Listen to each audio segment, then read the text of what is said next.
Welcome to ESPN College Football, presented by Sling. The Pac-12 embers still flicker today in the shadow of the Golden Gate Bridge as Oregon State faces an old foe in this new era of Beavers football. Cal, now in the ACC, and Fernando Mendoza, the quarterback, might be happier today with his star running back expected to return. And it's not hard to envision a world where Cal is 7-0, not 3-4. At Florida State, they missed 2 second-half field goals from inside 40. Game day was here for Miami, and Cal was up 25. There was the controversial no targeting call. 2 weeks ago at Pitt, a missed field goal for the lead in the final 2 minutes. And last week, a miss from 28 for the lead against NC State. So it's a 4-game losing streak for the Bears as we say hello and thanks for joining us. Alongside the Bay Area's own Kirk Morrison, I'm Mike Monaco. Don Davenport is down on the field. Justin Wilcox said to us he's never gone through anything like this. And then he said, I don't know if anyone has. How is it different today for Cal? Well, it's different because they got to find ways to late game execute. That's what it's been all about. And how do you do that if you're Cal? You got to find the right guy to be in the right spot. I know who that guy is. Jake Andrews. He is the guy that, to me, is the guy that needs to have the football in his hands at all times. When you see Jack, he'll line up on the outside and motion to the outside to create the screen game. He can fake block and also screen opposite. He can post-snap threat to be a guy that goes out into the flat. He's also a great inline blocker to the next level, and he'll line up at wide receiver and also go to the slot. Reminds me a lot of another guy in the Bay Area by the name of George Kittle, plays tight end as well. I like it. Other side, Oregon State at quarterback, Giovanni McCoy has arrived from Idaho and faces Cal again. Yeah, I'll just quote Justin Wilcox yesterday talking to him. Giovanni McCoy was the best player on the field last year between both teams when he was at Idaho. They know the kind of player they're going up against today in Giovanni McCoy of Oregon State. And Beaver fans have made the trip from Corvallis to face Cal, who they faced every season since 1995. Today in non-conference action when we come back.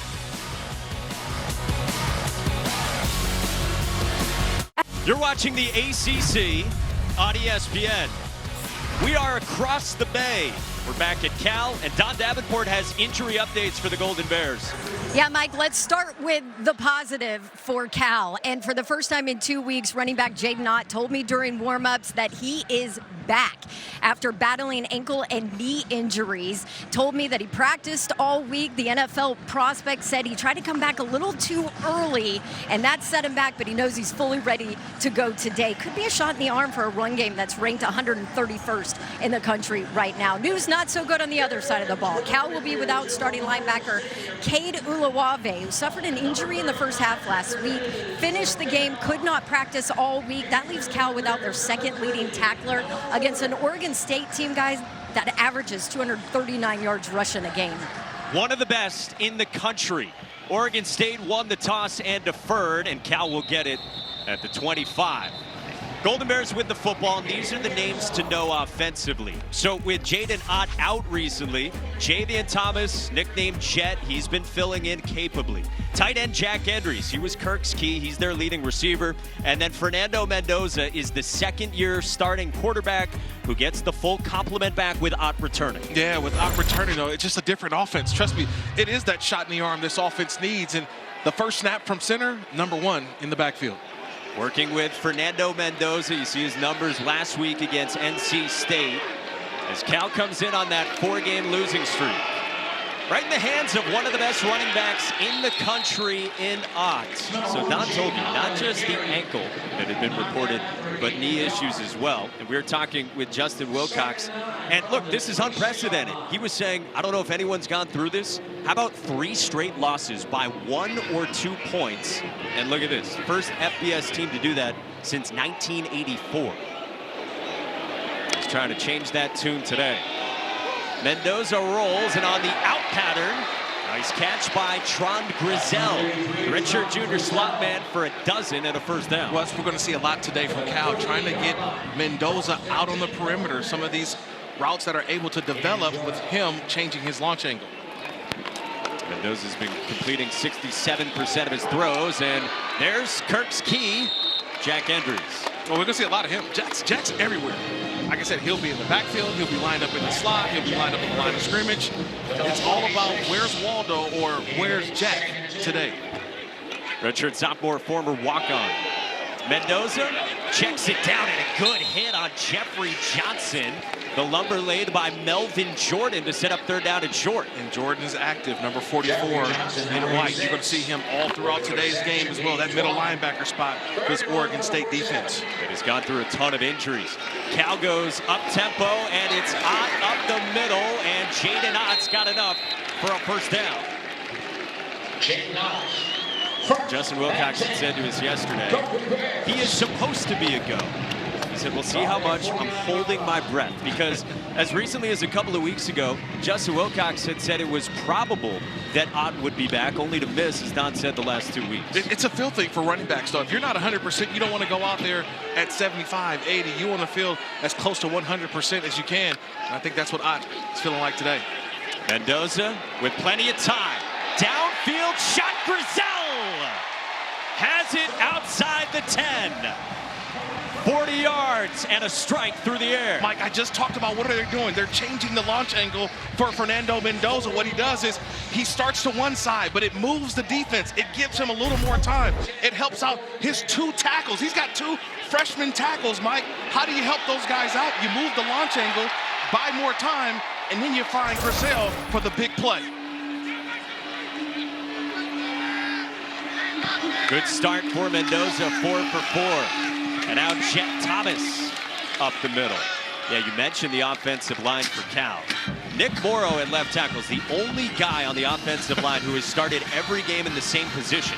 And then at right tackle, because TJ Session got injured last week, Fred Williams is stepping in. There he is, Big Fred, who didn't even play O-line until late in his high school career. Yeah, he was a wide receiver in high school. Just think about the weight that he's put on. It's good weight, but they say he's a star in the making. But how do you help out your young tackles? You're going to move that launch angle for the quarterback. And they got Mendoza rolling a couple of times.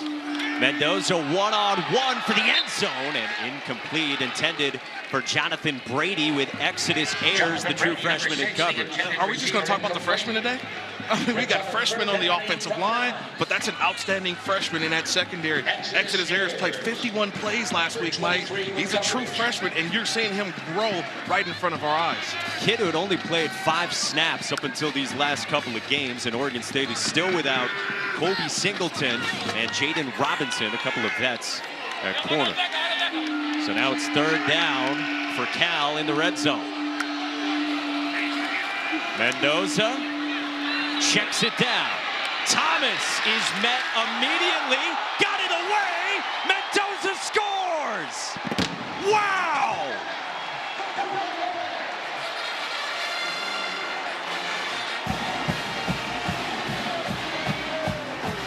A helping hand from Fernando Mendoza. It's just everything about the play, Mike. You get it to Jet. He's just fighting. He's trying to find a way. And then Chisholm, he's got him wrapped up. But before he's able to go down, just tossing it over there to Mendoza. Johnny on the spot and prances into the end zone. I don't know if they drew it up that way, but wow, what a play for Cal getting on the scoreboard. And then Mendoza goes high-stepping in. You say high-stepping, I said prancing. Which one is it, Mike? Give me prancing. I like prancing. That's good, man. He pranced into probably the easiest touchdown Mendoza has scored in his short college career. And a kid who is never short on smiles is beaming after he takes the last-ditch flip from Jet Thomas, and Cal strikes first in Berkeley against Oregon State. Yeah, it's about executing, finding ways, making plays. Thomas to Mendoza. Hey, you Bears, up 7. Welcome back to ESPN College Football, presented by Sling in the Bay Area, where Cal cooks up a touchdown. Don, was that planned? I can confirm that was unscripted by multiple members of the team. Guys, you remember Justin Wilcox told us that he wanted to see Fernando improv a little bit? I don't know if that's what he had in mind, but hey, it worked. They said he's so methodical, and they love that. Right. But broken plays is an area they want to see him make growth. Mike Blesh, the offensive coordinator, said to us, when the play breaks down, you're the guy with the football. And he stepped up there and got the lateral from Jet Thomas. Here's speedy Zach Card, the wide receiver who doesn't even get out to the 15. And a flag comes in back at the 35 behind the play as well.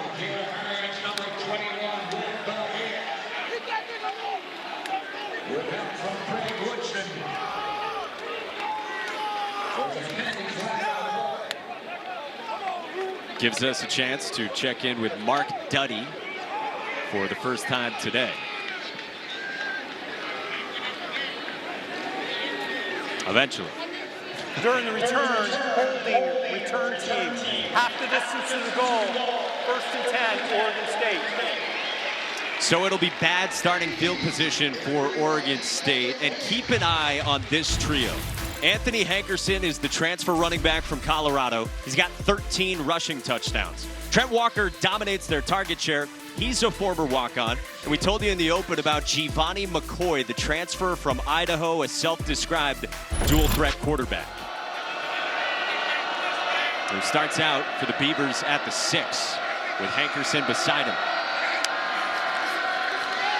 Screen to start, and there is Walker. The former walk-on has very little from Giovanni McCoy, who's taken over after DJ Uiagalelei went to Florida State and Aiden Childs went to Michigan State. Yeah, it was sort of a quarterback competition, but McCoy was able to start from the beginning. And this offense has looked great at times. There's just some things, self-inflicted wounds. He's coming off of a 4-interception game a couple of weeks ago, trying to put that in the rearview mirror. Play fake, and McCoy fires incomplete, intended for Jeremiah Noga. Trent Bray's in his first year as the head coach, taking over for Jonathan Smith, who of course left his alma mater for Michigan State. Bray the last couple of years the defensive coordinator. And similar to Cal, they're coming off back-to-back close losses. Yeah, for them, it's also about late game execution. They had a game last week versus UNLV that they felt they just didn't execute down the stretch and lost the opportunity on a big win. And an early 3rd down for Oregon State. Pressure picked up, pocket collapsing on McCoy. Is it a safety? They're going to mark him just outside of the end zone. Serene Tonkora, who's in there in obvious passing situations, got home. It's a loss of 8. Yeah, I like how you mentioned that. That's their NASCAR package. That's where they get the fast rushers. And Tonkora, he's just rushing up the field. He sticks that right arm out and was able to bring in McCoy. It wasn't a safety, but it got right there to the 1-yard line. Still a bad situation for your punt team. And I think you may even take another look at this if you're the replay. Did that ball clearly get out of the end zone? It's not the body part. The ruling on the field Where's is that the quarterback football at? was tackled with the ball in the field of play.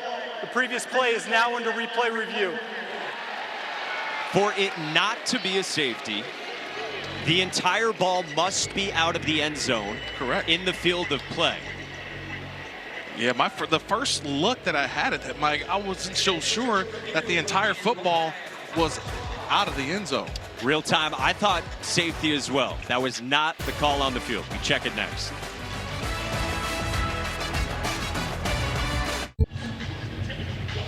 The 3rd down play went to video review, and the call stands. It's not a safety, and you think that's right based on the look. Yeah, just based on the look, we can't determine where that football is when the knee comes down. So because of the looks that we have, you stay with the call on the field, which is that ball down on the 1-yard line.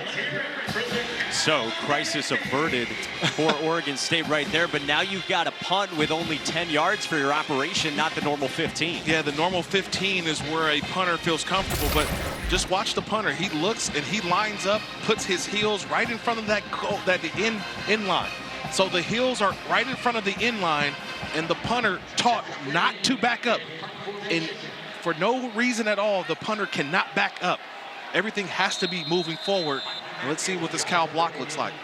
For the 6th-year senior Josh Green, who had one blocked last week, Cal backed off, and now Mikey Matthews will throw it across the way. And Cal takes it out in plus territory just outside the 40. So they decide not to go for the block, but because of the tight quarters, you decide to have 2 returners back. I just thought that maybe you should have been able to press up the field a little bit. If you're able to press up the field, if you're Brady, then you throw the throwback or you throw backside. He didn't press up the field enough, and that to me is why the play could have got more yardage, Mike. You got to work on it a little bit more, but you just can't catch the ball, then throw it out there. The defense was able to recover. So we've got some trickery on a punt return and an unscripted lateral as well for the Golden Bears.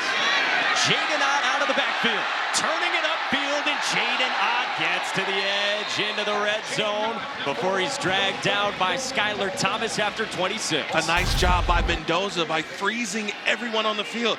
Watch the quarterback's eyes. He freezes everyone. They all look to the one side, to the right. They throw the screen to the backside with Ott. That's why there was no defenders over there on the initial part of that play. He's able to get the positive yards.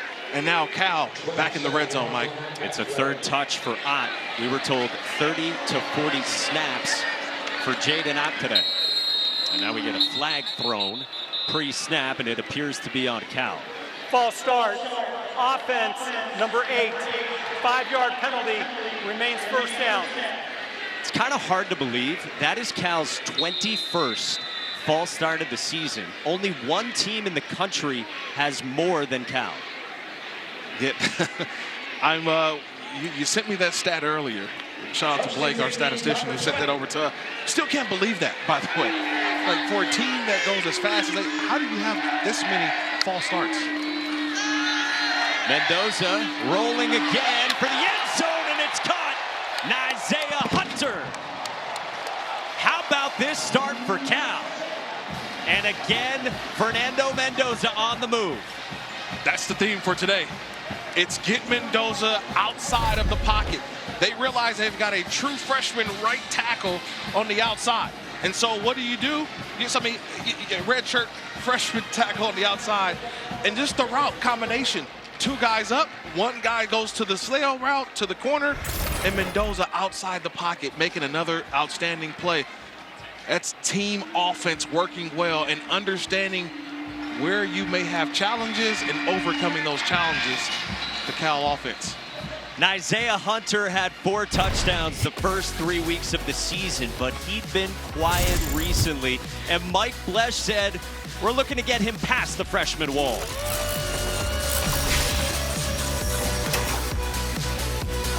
College football is presented by Sling. Choose and customize your channel lineup. Sling lets you do that. And in part by Stanley Steamer. It's not clean until it's Stanley Steamer clean. College game day was here in Berkeley 3 weeks ago, and this place was electric. And a personal thank you to the Calgorithm as well. We have never received more food recommendations than the Calgorithm supplied on social media this week. From us to you. We thank you. Thank you very much. We do. We surely do. Isaiah Hunter with the touchdown for Cal, and we go down to Don.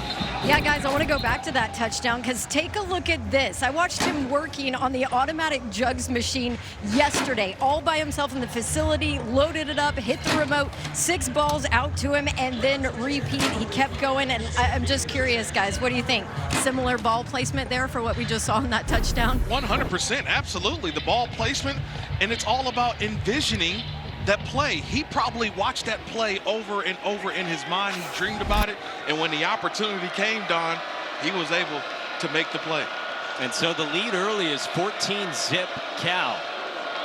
And Oregon State is in a massive hole 6 minutes into this game.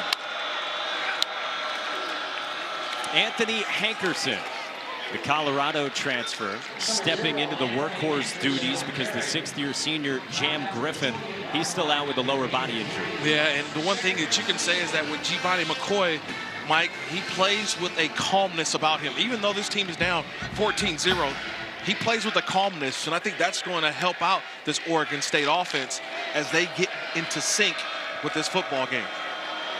McCoy started for 2 years at Idaho at the FCS level. And now QB1 this year through 7 games for the Beavers.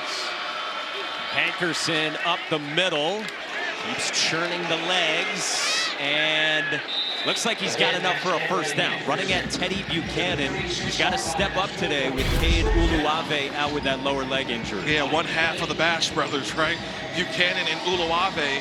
Uluave, you mentioned Mike is out, so the guy who has to step up even more is Buchanan. He's ready. He's a 3-down linebacker, but a nice start for Oregon State to get their first down of the game. A team that runs it a ton, and as Don told you, is among the best rushing offenses in the country. McCoy to throw this time, got away, and Giovanni McCoy can do that with his legs. Finds about 3 yards. Yeah, but that should have been a sack, though. It didn't happen because of the ability of McCoy to be able to get out of those situations and create positive plays. This is what the challenge that this Cal defense faces.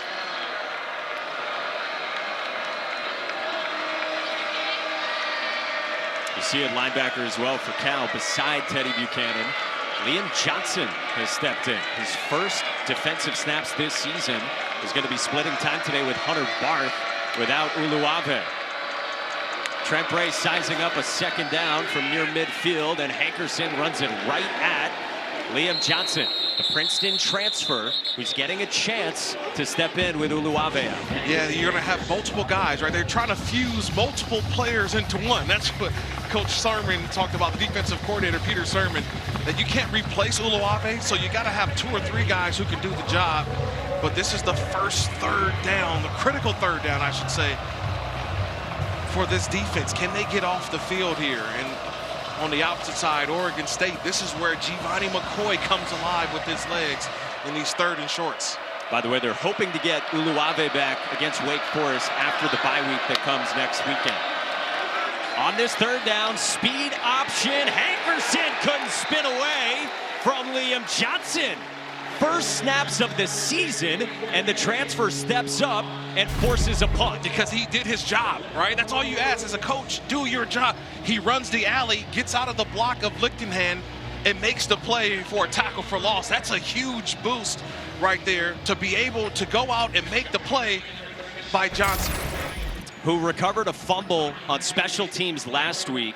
Justin Wilcox showed that play to his team this week and said, that is a different level of want to. And Liam Johnson gets a chance on defense today. It's a fair catch from Mikey Matthews outside the 10. Well, this Oregon State coaching staff is all guys who know Corvallis well. Trent Bray, the head coach. Ryan Gunderson, the offensive coordinator. Keith Hayward, the defensive coordinator. This is one of 2 programs in the country with all of these 3 positions filled by alums. Yeah, Keith Hayward was part of one of the greatest teams I'd ever seen in college football in person. That 2000 Oregon State team with Chad Johnson, right? Ocho Cinco, TJ Hushmanzada, Jonathan Smith, the Michigan State head coach, now the former head coach at Oregon State. One of the best assembles of college football teams I've ever seen. The newly shaven Ryan Gunderson up there as Mendoza fires incomplete for Mikey Matthews. And you talk about this coaching staff as well. Trent Bray had some comments after Jonathan Smith left for Michigan State. And Trent Bray reiterated to us this week, it wasn't a great ending to last year. And he said, there's a lot of people I don't talk to anymore from last year's coaching staff. Yeah, it was a lot because a lot of guys had to think about themselves with so much uncertainty with college football in general, and I knew what's best for them. Incomplete for Matthews again, and 3rd down coming. Mike and Kurt Drinkwalker told me that the players feel that Oregon State connection with our coaching staff, too. The staff doesn't make football feel like you're walking into a corporate job environment. It feels more like a family than it has in the past, and that's really helped them to keep this program together with all these changes. Operating effectively as an independent this year, though the Pac-12 is still assembled. It's just them and Washington State this year. It's going to grow in years to come. Beavers looking for a stop. 3rd down and 10 for Fernando Mendoza and Cal, with Oregon State showing pressure. There goes Jack Andrews right in the slot. Thomas on a blitz, picked up, and it's incomplete across the middle for Hunter, and the Beavers force a punt. That's a nice job by Andre Jordan. He stayed off. He knew where Cal needed to get to. He's about 10 yards off, and he plays that route where it needs to be. That had to be a pinpoint pass by Mendoza, and he couldn't get the ball in there. That's a nice play by the sophomore Andre Jordan Jr. Another guy like Exodus Ayers, who you mentioned. Young guys stepping into a bigger role with all the injuries for Oregon State defensively this year. Saw Lachlan Wilson ready to get it away to Trent Walker, the redshirt junior wide receiver for the Beavers. Wilson's punt forces Walker on the move, and it takes a Beaver hop just inside the 45. Let's check in with Kevin and Trevor in the studio. 7 minutes in, but they can do it again. Yeah, the Pavia, those Commodores, man. I think they're trying to get to bowl eligibility. They're ready. It's a different Vanderbilt team. Here in Berkeley, Oregon State trails by 2 touchdowns, but they've got excellent starting field position. Giovanni McCoy fires incomplete for his tight end, the Cal transfer, Jermaine Terry. It's some tight coverage going on right now, Mike, by this Cal defense. They are plastering all the receivers, and it's taking a little bit of time for McCoy, who's held on to the football a little bit longer than he needs to. That ball's got to be out. These guys are breaking in routes, and the ball's just not delivered. 8 plays, 13 yards for the Beavers in 10 minutes. Saladin Allah, backup running back, with a good gain on second down. Aiden Kiana Aina in on the stop after 4. And it's a positive play. I thought that we may have seen a shot attempt by Oregon State. Get the ball down the field, right? You're right in near that fringe of the 50-yard line. Try to push this Cal secondary back a little bit, because Cal, they're playing one safety deep. These safeties and these corners doing an outstanding job of just getting there at the line of scrimmage, especially Noah Williams. Haven't even talked about him, the nation's leader with 6 interceptions. 3rd down and 6. Out of the backfield, Hankerson with some wiggle, but very little. Hunter Barth closed quickly, got some help, and it's 4th down, and the punt team will come out. He got some help from Miles Williams. He comes down from the safety stop. Watch the left side of your screen, number 4. He just gets there, and he stands and holds the outside. That's great coaching tape, because Miles Williams realized, I've got the sideline to my left, but the cavalry, the rest of my group, was to my right. That's an outstanding job of slowing that play down and have his guys come in and make the play. Calvary, I really like that. That's good. Josh Green gets it away. Low kick, Mike Matthews at the 13. Tonight on ABC at 7:30 Eastern, number 8 LSU squares off with number 14 Texas A&M in College Station.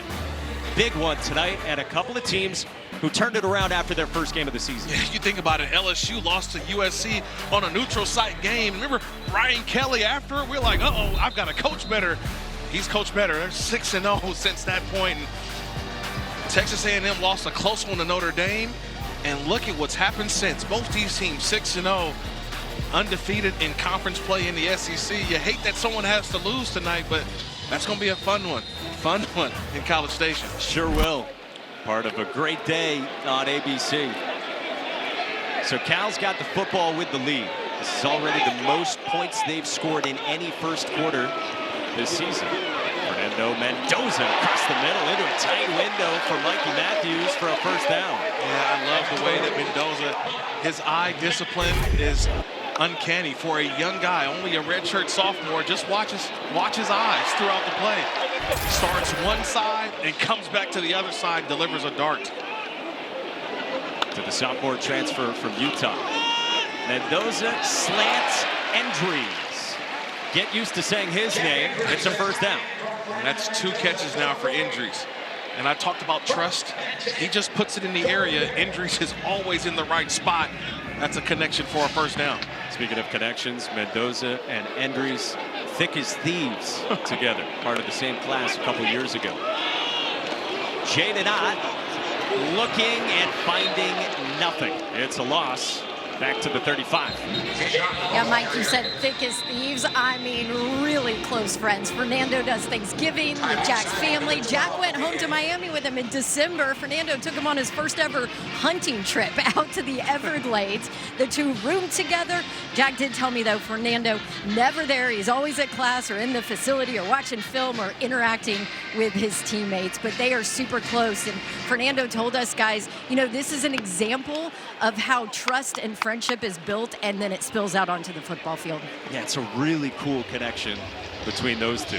By the way, Melvin Jordan, inside linebacker for Oregon State, went down on the Cal sideline and needs some help hobbling the opposite way. Yeah, he's the heart and soul of this defense too. Watching number 44, which looks to be like a possible leg injury, the way that he's limping off the field. I hope it's just one that is scary in the beginning. You get to the sideline and realize you're going to be okay. It's a good look for him to walk off on his own power, though. But he is the heart and soul of this defense, Mike. Anytime you see a guy with one of those shoulder harnesses on, that means the guy, he can hit. I mean, he's a thumper. You don't wear that if you can't be one of those guys. But, man, it'll be a big loss if he's not able to return to this football game. Again, for a defense that's been ravaged by injuries. Kobe Singleton, Jaden Robinson, Noble Thomas, a knee injury out for the year. And no Thomas Collins again today. Didn't even travel. Mikey Matthews on a screen, gets about 5. And it'll set up 3rd down for the Golden Bears. And look, this is more of the same for the Beavers, just dealing with injuries throughout the year. Yeah, to start his press conference, Trent Bray, the head coach of Oregon State, I thought it was just the honor roll that he was talking about. Hey, these are the guys that made honor roll. Like, no, this is our injury list. And I'm like, how many guys are not available or available? Look, it's been the next man up mentality for Oregon State for their entire team. This is a feisty bunch. A lot of guys with chips on their shoulders. And they sure play like it, Mike. And they're looking for a stop on 3rd down and 9. Mendoza looking for somewhere to go. He fires to a wide open Grizel. When the play breaks down, improvise. Improvise and keep your eyes downfield. That's what Mendoza does. He wanted to run and get positive yards, but as he's about to take off and go, he sees he's got an open wide receiver and Grizel, outstanding throw and a 1st down. Now play fake, and Mendoza stepping up in the pocket, and to the sideline. That's caught by Josiah Martin. Close to the sticks, and it's 2nd down and 1. Mendoza does not want to run. He'll run if he needs to. He wants to throw that football. He'll show off that arm, Mike, and he's showing it there. There were a lot of exits out of that pocket for him to get positive yards. But once a guy pops open and they flash their hands, that may be the signal. Just flash your hands at Mendoza. He's going to get you the football. Again, they described him as so methodical with his reads. He'll go through the 1st, the 2nd, and the 3rd. But they want him to have some feel to just make a play. Jet Thomas, 1st down. And you're seeing that, I assume, from Mendoza. Yeah, I see it because he trusts the process. But you have to have your instincts take over as well. The instincts of, okay, let me get a positive play, positive yards. It's just that when you have that kind of arm talent, you always feel like, I don't care where my receiver is, I feel like I can nail it and throw it right in there. This kid has practically an unmatched work ethic. Moxie, right? He's got it all. He is as likable as they come. Thomas lowers the shoulder. And a big collision for Jet Thomas and Tyrese Ivey that'll probably take us toward the end of the quarter. Now we've got a Cal player who is down. Bastion Swinney, the right guard, is down for the Golden Bears. Late play. That's a big hit by Ivey. But this is already a Cal offensive line that's been a little bit banged up. So to lose someone here, it's going to be a situation where Cal's got to figure it out. But they've got some guys who they've been rotating, moving around. So this offensive line has been in flux, but they feel like they've got some depth. Yeah, the starting right guard, like we said, Bastion Swinney. At left guard today, Cal got back Sioape Vadakani to rotate with Rush Reimer. And there's Swinney right there at your right guard.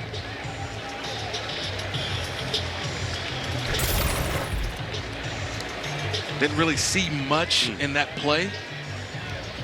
But sometimes getting your cleats stuck in the ground, Mike, they don't get out. You know, it's just always one of those situations. You get the cleats in there, you're digging in there, you're just trying to dig your guy out on the opposite side. Twists and turns. And we'll see if he's able to return. And again, if you're just joining us, a Cal offensive line who's starting 2 tackles today didn't even play on the offensive line in high school. That's the end of the first quarter. And a redshirt freshman, respectively. We do hit the end of the first in Berkeley with Cal in control. The lateral from Thomas to Mendoza, who then fired a strike to Isaiah Hunter.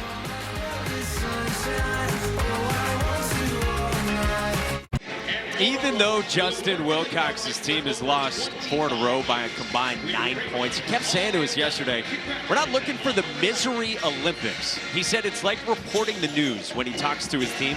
It's not overly emotional. He's dealing in facts and what's got to be better. Yeah, I love that about him. I mean, we had a lengthy conversation. I don't think Coach wanted to leave our conversation.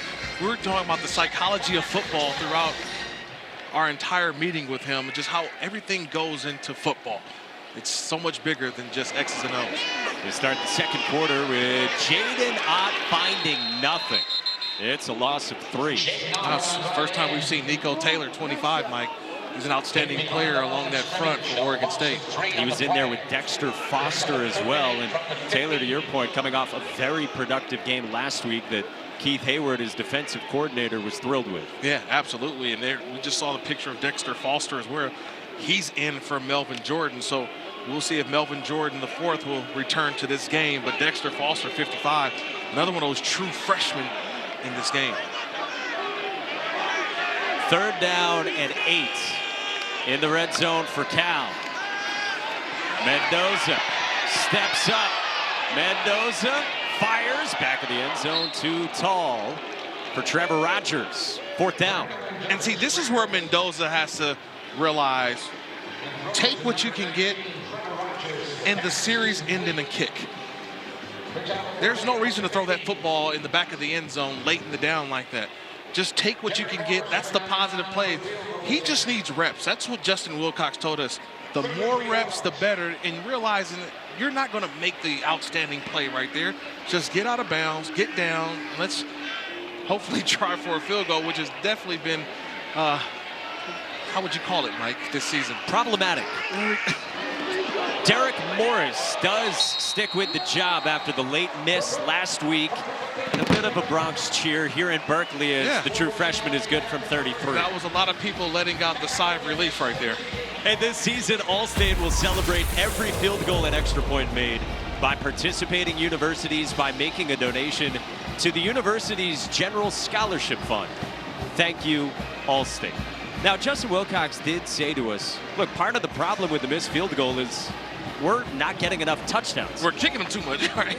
and he said to you, it's got to be 4 touchdowns a game, and I know that really stuck with you for this Cal team. Absolutely, I wrote it down. It's in college football in general. He said teams need 4 touchdowns today. The way that college football is being played, you feel like you may have an opportunity to win a lot more than scoring 4 touchdowns rather than kicking 4 field goals. By the way, you're getting a look at Melvin Jordan getting carted off. Saw him go down on this near Cal sideline back in the first quarter. And one of the rocks, as you said, of the Beavers defense departs. That's a tough loss for him to go back into the locker room. He is a spiritual leader for that defense, not having one of their mainstays, the redshirt sophomore out of St. Petersburg out there. It's a big loss. Ryan Coe still handles the kickoffs for Cal, even though Morris handles the field goals. Touchback, and moments ago, Trent Bray with Don Davenport. Coach Bray, what do you need to see from your offense to find some rhythm? Yeah, we got a passing game. We got to make those hits, and then we got to continue to get the running game going. But when we throw the ball, we're just inconsistent right now. Thank you, Coach. Hits are making the easy completions that are there for the taking. Yeah, you got to make some layups. You know, you got to make some free throws. You got to get Giovanni McCoy going in this football game. Everything has been very difficult for him. Maybe get a couple of screen passes, bootlegs, some easy throws I call like layups. It's been 3 and out, 5 plays and a punt, 3 and out. 11 plays, 17 yards. From under center, it's Anthony Hankerson for just 2. Anthony Hankerson up the middle. It's an offense that leads the country in time of possession, better than 35 minutes per game with the football. And 8th best in the country in rushing offense. Trying to get that going as well while those hits aren't there for Giovanni McCoy. You think about it, they're down 17-0, Mike, and they start the drive with a run. They are not going away from this running game. That is their identity. Another run. Hankerson turning it upfield toward the 30 for a couple more. Matthew Littlejohn in on the stop, the 6th-year senior DB who's back for the first time since week 1. Yeah, you talk about excited to go in and make a play. He blitzed from about the Oregon State sideline. He ran a long way to get a hit on that tackle, but when you've been out of the game, as long as he has number 22 in blue, an all-Navy combination today for the Cal Bears. You got a lot of guys running around trying to make some plays and be a part of the mainstay of this execution in the second half when they get there. Oregon State's one of the best third down offenses in the country, but they're 0 for 3 so far today. Just a 3-man rush. McCoy for Walker, and is it intercepted? Yes, it is, by Craig Woodson, who landed inbounds with the pick for Cal. Is an interception. First down, California.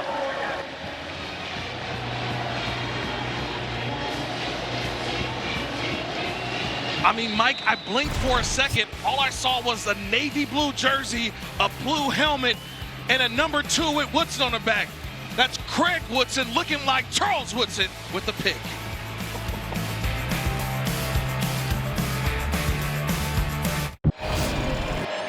Now back here at Cal, I don't want you to watch this safety right here, Craig Woodson for Cal. He's going to show as if they're going to a cover 2 shell, and it fools Giovanni McCoy. He's thinking cover 2. It's actually really zone. He comes back and steps in front of that interception.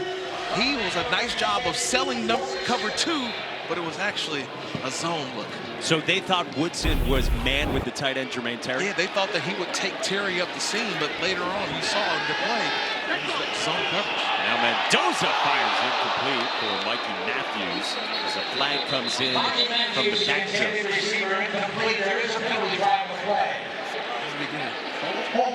Defense, number 8.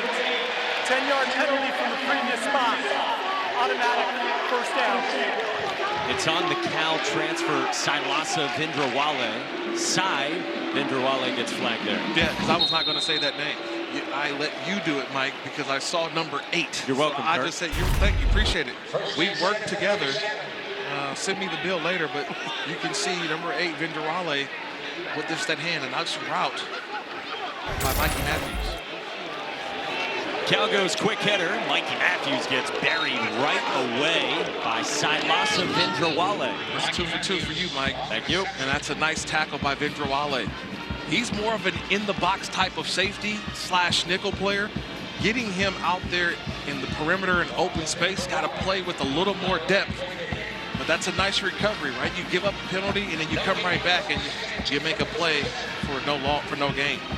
After the interception from Woodson, which, by the way, is Cal's 14th pick defensively this year, 3rd most in the country. Jaden Ott, in his return, gets stacked up. Ran into Isaiah Chisholm. 3rd down and 9 coming. Yeah, a nice block by Jack Indries on that last play. And it's been tough for him today. They realize when number 1's in the backfield, if I'm Oregon State, yeah, you're going to stack the box. You're going to put 8, 9 guys. And this is where Mendoza and these receivers have to be able to beat man-to-man coverage on the outside. Andre Jordan, Exodus Ayers, these cornerbacks for Oregon State shown the ability to play man-to-man with no safety help. So now 3rd down for the Golden Bears, trying to capitalize on another takeaway. Leading by 17. Jet Thomas into the game. Mendoza fires. He's got it complete for a 1st down to Mikey Matthews. I love the return route by Mikey Matthews. He sold the out route, put the left foot in the ground, and pivoted right back inside. And the ball's delivered on time. He pivots, steps on that left foot, come back. That ball's delivered on time. That's a 1st down. That's a hard route to try to cover. Mikey Matthews ran it to perfection. Matthews has already been targeted a half dozen times. former ESPN 300 recruit who we told you transferred in from Utah. Mendoza trying to check it down for injuries, and it's incomplete as the Beavers got some pressure on Fernando Mendoza. No, that's just film work. That was film study, Mike. That was film study. And that's why they probably get the hold on Omatosho, the linebacker. He had injuries in coverage. Ineligible receiver downfield, offense number 54, 5-yard penalty, replay, first down. Well, the reason why all of this transpired is because Oluwase Omatosho, he's up top. He's got injuries, and he realizes, oh, the tight end's letting me go by. I got to go back. And those offensive linemen, they're waiting for the ball to be thrown because it was a screen play that's supposed to happen right away. But the awareness of Omatosho to see injuries delayed that throw, and that's how you get the illegal player downfield. It might have been Will McDonald. I think they announced the wrong guy. First and long, Mendoza lofting and nearly intercepted by Skylar Thomas. Would have been a massive boost for Oregon State. Mendoza's going all in, and Skylar Thomas, number 17, he's got his eyes on Mendoza the entire time. Mendoza stares it down, and that should have been an interception. Skylar Thomas dropped an interception, and he knew it. He gets up, even though he's kicking himself, saying, I missed a golden opportunity. That definitely would have put their offense in a better situation as well. Redshirt junior who's from these parts. He's back this year from a torn ACL. Jet Thomas up the middle, and it's third down and long. It's those opportunities that if you're Trent Bray, you're talking to your team that these are the plays we got to make. Those plays are there for us. That's a dropped interception that may be the spark our offense needs, right? We need our offense to get more opportunities. And that's just a missed interception that could have been huge for Oregon State. This Beavers defense, a team coming off the back-to-back losses at Nevada against UNLV, a couple of one-score games. This is the longest third down Cal has faced today. Mendoza rolling out. Mendoza just gets rid of it. And there is a flag down on the move. Likely a holding call on the right tackle, Fred Williams. Holding, offense, number 54. That penalty is declined. The result of the play, fourth down. And this is a tough one. I don't blame the redshirt freshman. And he may be a little frustrated, say, hey, why you pick on me? But he's doing his job. He doesn't realize that the quarterback's right behind him going out to that side and trying to escape the pocket. So he gets the holding call, but I don't know if I'm going to blame him for that if I'm Coach Wilcox, because it's the quarterback late in the down trying to get out of the pocket, no awareness, and that's where the flag came in. It's the true freshman Derek Morris again, good from 33 already, this time from 46. Would be the longest so far in his young college career, and Derek Morris puts it through. Bouncing back nicely from last week. 20-0 Cal.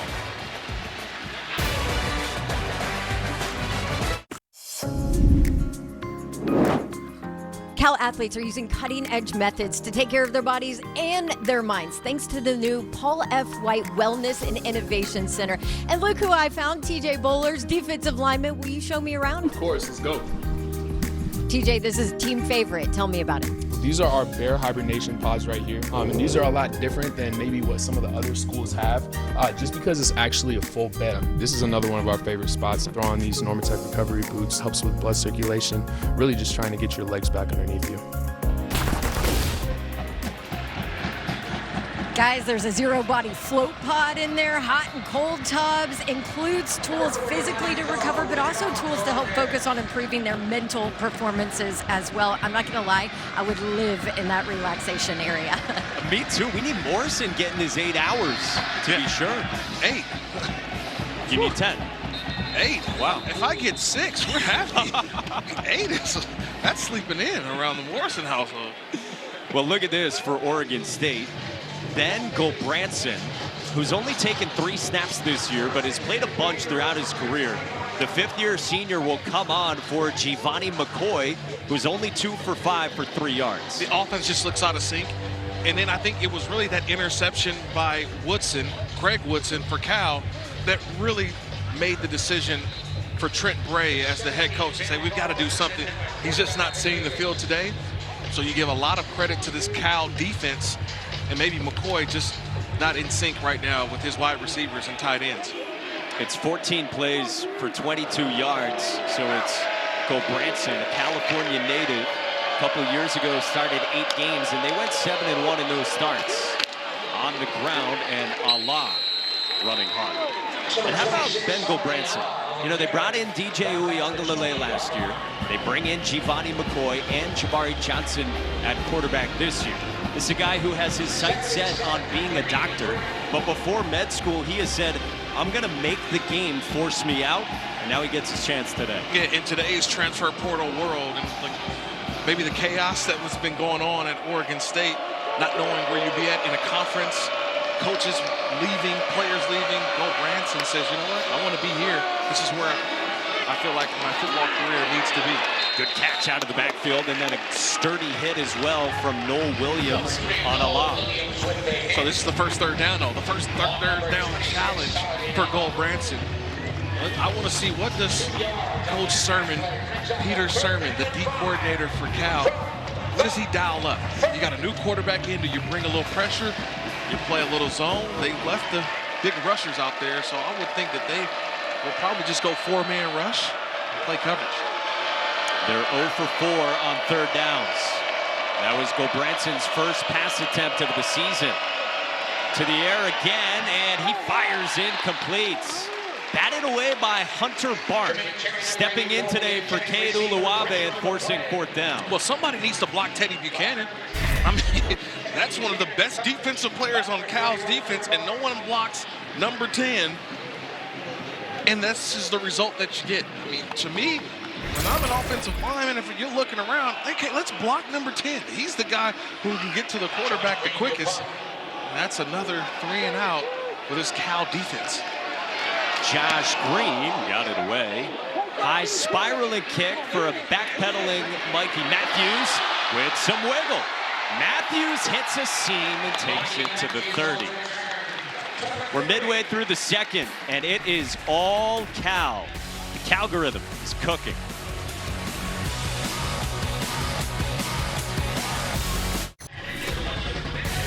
Hey, there's the Taco Bell Live Más student section.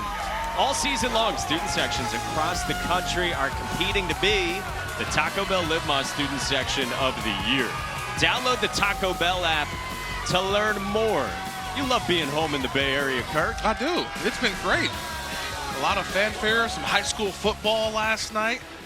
You got both Bay Area teams playing right now. Stanford is playing Wake Forest, about, I would say, 45 minutes away from here. So we got a lot going in the Bay Area today. This is Jet Thomas scrounging for a couple.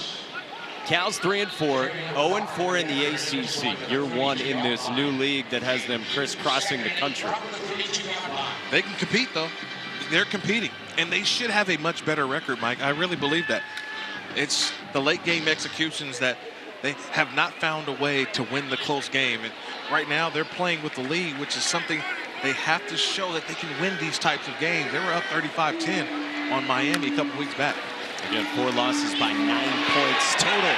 Wide open across the middle. Jack Endries absorbed the big hit out to midfield for 16. It's a quick pump fake, right? He throws the fake flare route to Thomas, and yet everyone converges on Thomas, and Endries goes down. It's out to the outside. Watch the throw. He fakes to the outside, and it comes all the way back to the tight end right in the middle of the field.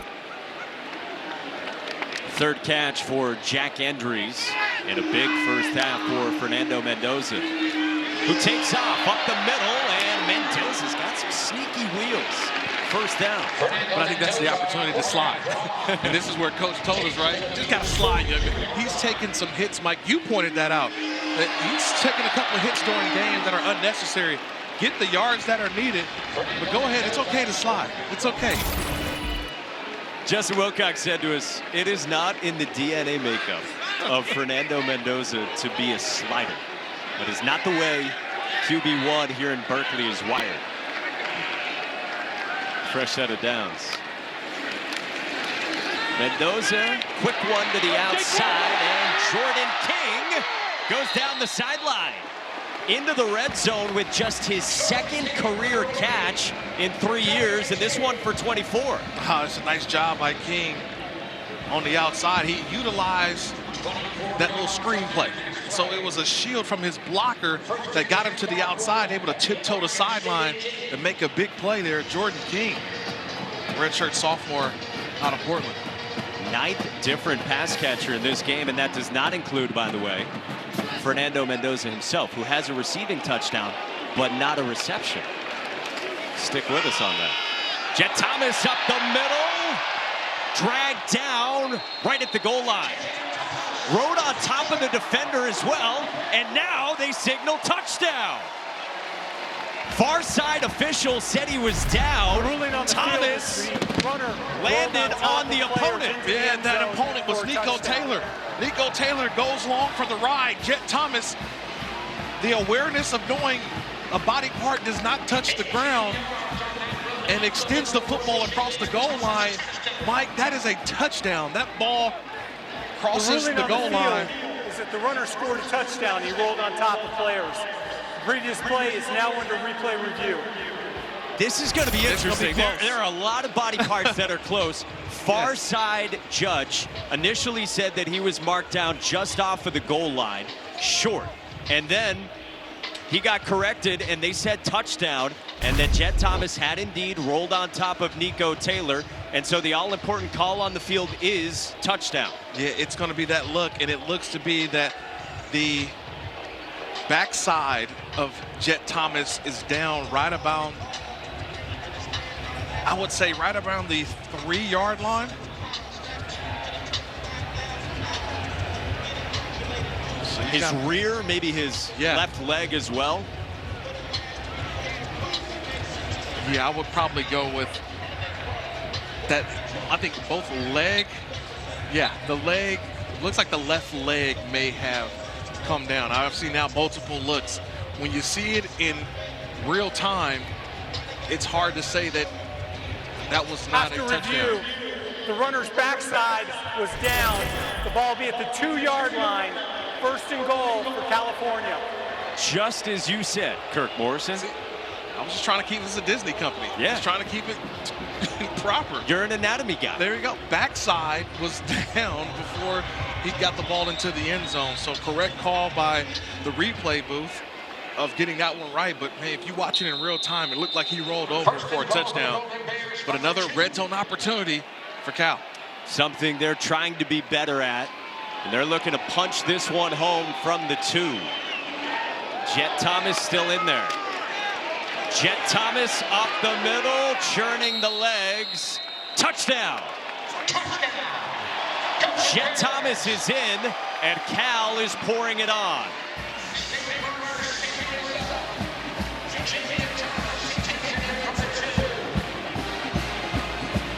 That's all will.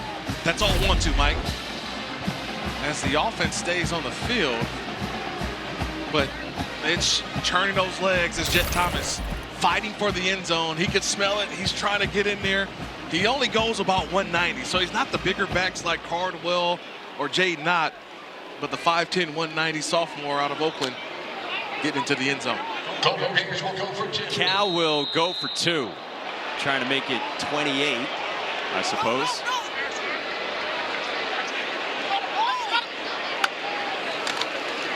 Mendoza, Matthews, 28-0.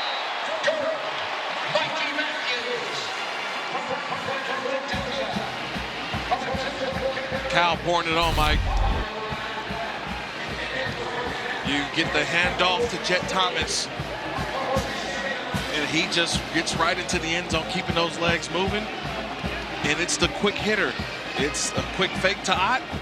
Ball delivered on time, and Matthews for 2. And now 28-0 Bears. And it's the largest lead at home in Berkeley for Cal since 2018 against Idaho State. This is a team playing some very good football in this first half against an old conference former foe. All Cal. They've got more points than Oregon State has total yards. 28 points for the Golden Bears, 27 total yards for the Beavers.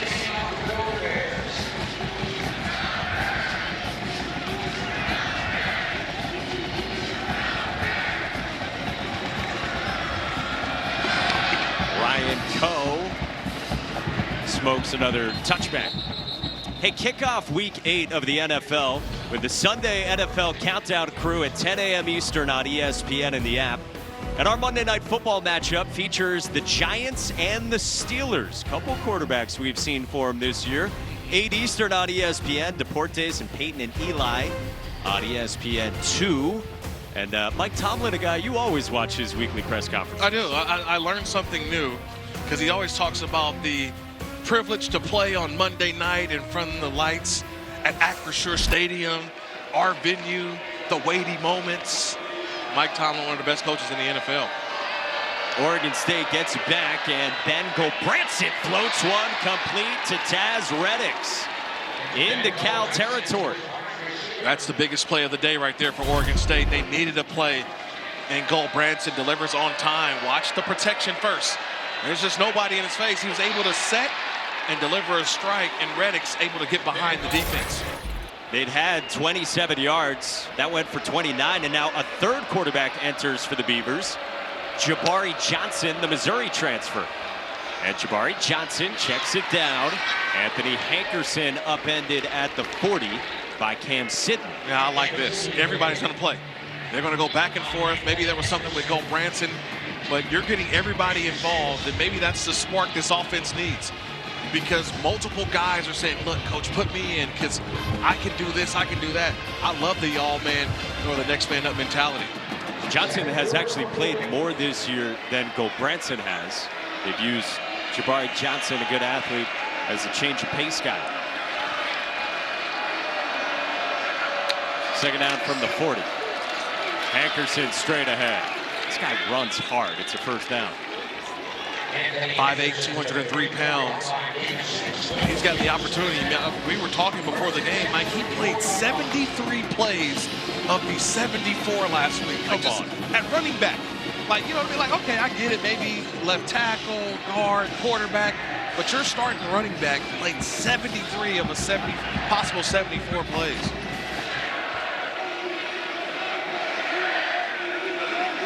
The Colorado transfer gets it again with a lane and a spin for Anthony Hankerson for 12. You know, when he left Colorado, this is rare. You don't see a head coach who loses a guy in the portal often tweet about the guy who left, but that's exactly what Deion Sanders did, showing his respect for Anthony Hankerson, calling him a dog. Yeah, they're getting the dog. And look, you get an opportunity to show what you can do. And Coach Prime, one of the best coaches in college football, one of the motivators, said, look, we love players like that, but you let players go find the opportunity, and Hankerson getting the opportunity with the Beavers. Feed him again, and he gets dragged down from behind by Shek Paul. Yeah, Hankerson's a fun story.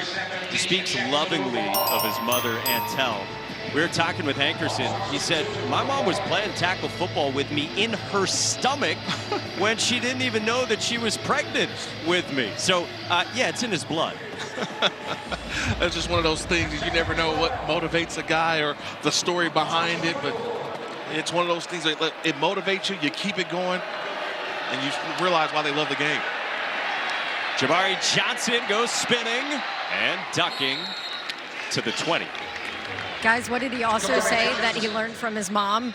Be physical. Yes. Physicality, that's the most important 2-minute part. timeout. We hit the 2-minute timeout with Hankerson and Jabari Johnson and the Beavers on the move. All Cal in Berkeley.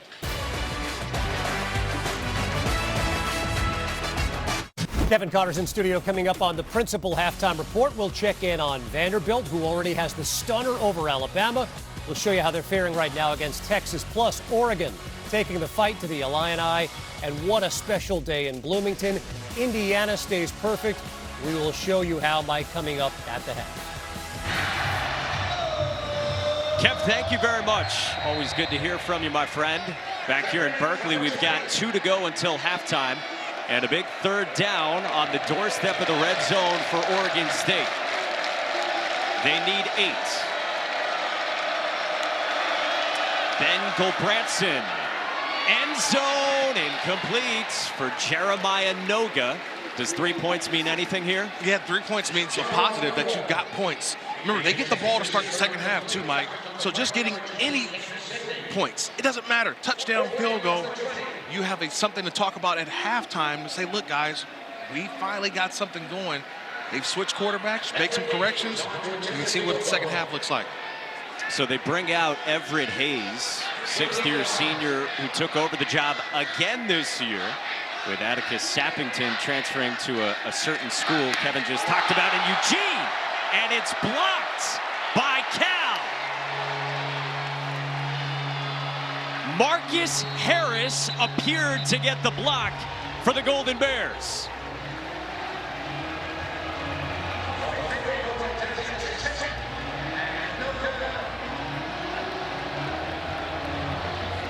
It appeared that Marcus Harris got the jump. Now, I don't know if it was him. I see the outside player. He got the jump, which may have, I guess, changed the angle of the play, but it was an inside player who gets the block. Harris off the edge. Might have got a piece of it, or maybe Derek Wilkins, the backup defensive tackle. Either way, Justin Wilcox really likes it. It's a group project here at Cal. Fernando Mendoza rolling out and finding Jaden Otts. Stutter stepping along the sideline and ducking out of bounds to stop the clock. And the play is never over with Fernando Mendoza, Mike. It's never over. He's always out of the pocket with his eyes down the field, finds Ott, and then you see the acceleration by Ott. This is a team now, they just get the block field goal, and with one play, they're already at the doorstep of crossing midfield. Jaden Ott's got 0 rushing yards, but he's got receptions of 27 and 24 in his return from an ankle injury. Don reported knee issues as well for Ott. Mendoza off his back foot into coverage and batted away. A fine defensive play from Silasa Vindrawale. Vindrawale, a nice job of recovery. There was no panic. He stayed in phase. And at the end, watch the right hand just extend right where the ball was coming into the arms of Brazil. Just realizing and locating that football, that's a difficult thing to do when you're running, not knowing. You get the sideline saying ball, ball, ball. Able to get the right hand in there late. Redshirt freshman transferred from Cal, for whom he played a couple of games last year. Pocket holds for Mendoza all day, and now will take off. Fernando Mendoza gets wrapped up inbounds by Dexter Foster.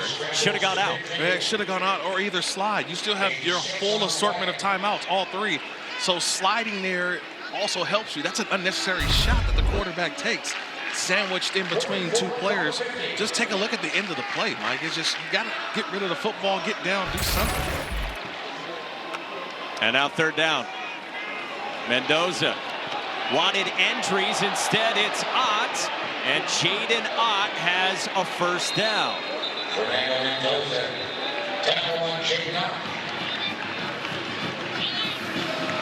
Cal takes its first timeout with 47 seconds to go.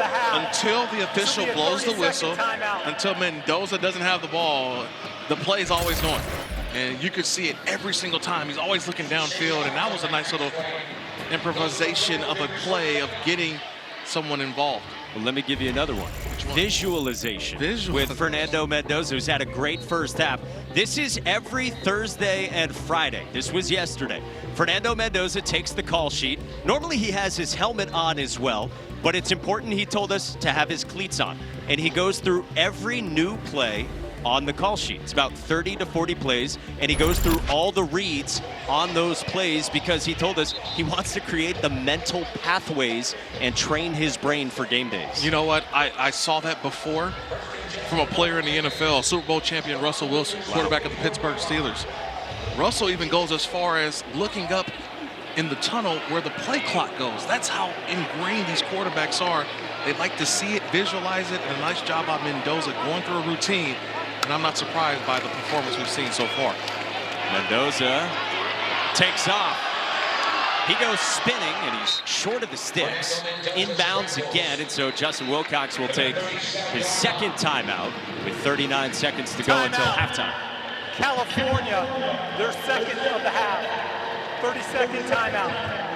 Hey guys, I want to go back to Mendoza too. We're talking about the visualization, and I asked him, where did you get that idea? Where did you feel like you needed to kind of work on the mental part of your game? He said former Cal quarterback Mike Pulaski is one of his mentors. He went to him after last year, asked what he needed to do to take another step, and Mike told him everyone at this level can throw the football. How mentally prepared are you for games? So Fernando took his advice, has done a bunch of different things, Mike and Kirk, and said he felt the difference this year. He's a pretty amazing kid. Right. His mother, Elsa, is battling MS. She's watching back home. So a hello to Mrs. Mendoza. Fernando told us, I like saying yes to every press conference. I try to make them fun because I know my mom watches those.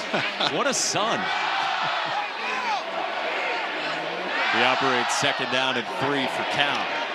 Quick release, outside Grizel, out of bounds. First down for Cal, and only a couple of ticks off the clock. Yeah, this is a quick throw. Set that foot, throw, get it outside, get out of bounds. These are some great reps right here, Mike. With 35 seconds left, you still have the one timeout, so you can utilize the whole field if you're Mendoza, but also realize you feel like you've got 3 points in your back pocket. So try not to get too greedy and try to stare down the end zone.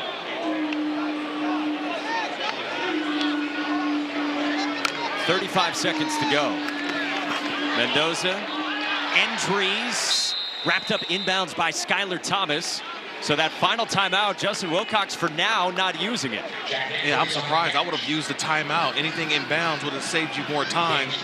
They don't use it. Quick hurry up. Out of time off the clock, and now Mendoza slings one, caught by Isaiah Hunter.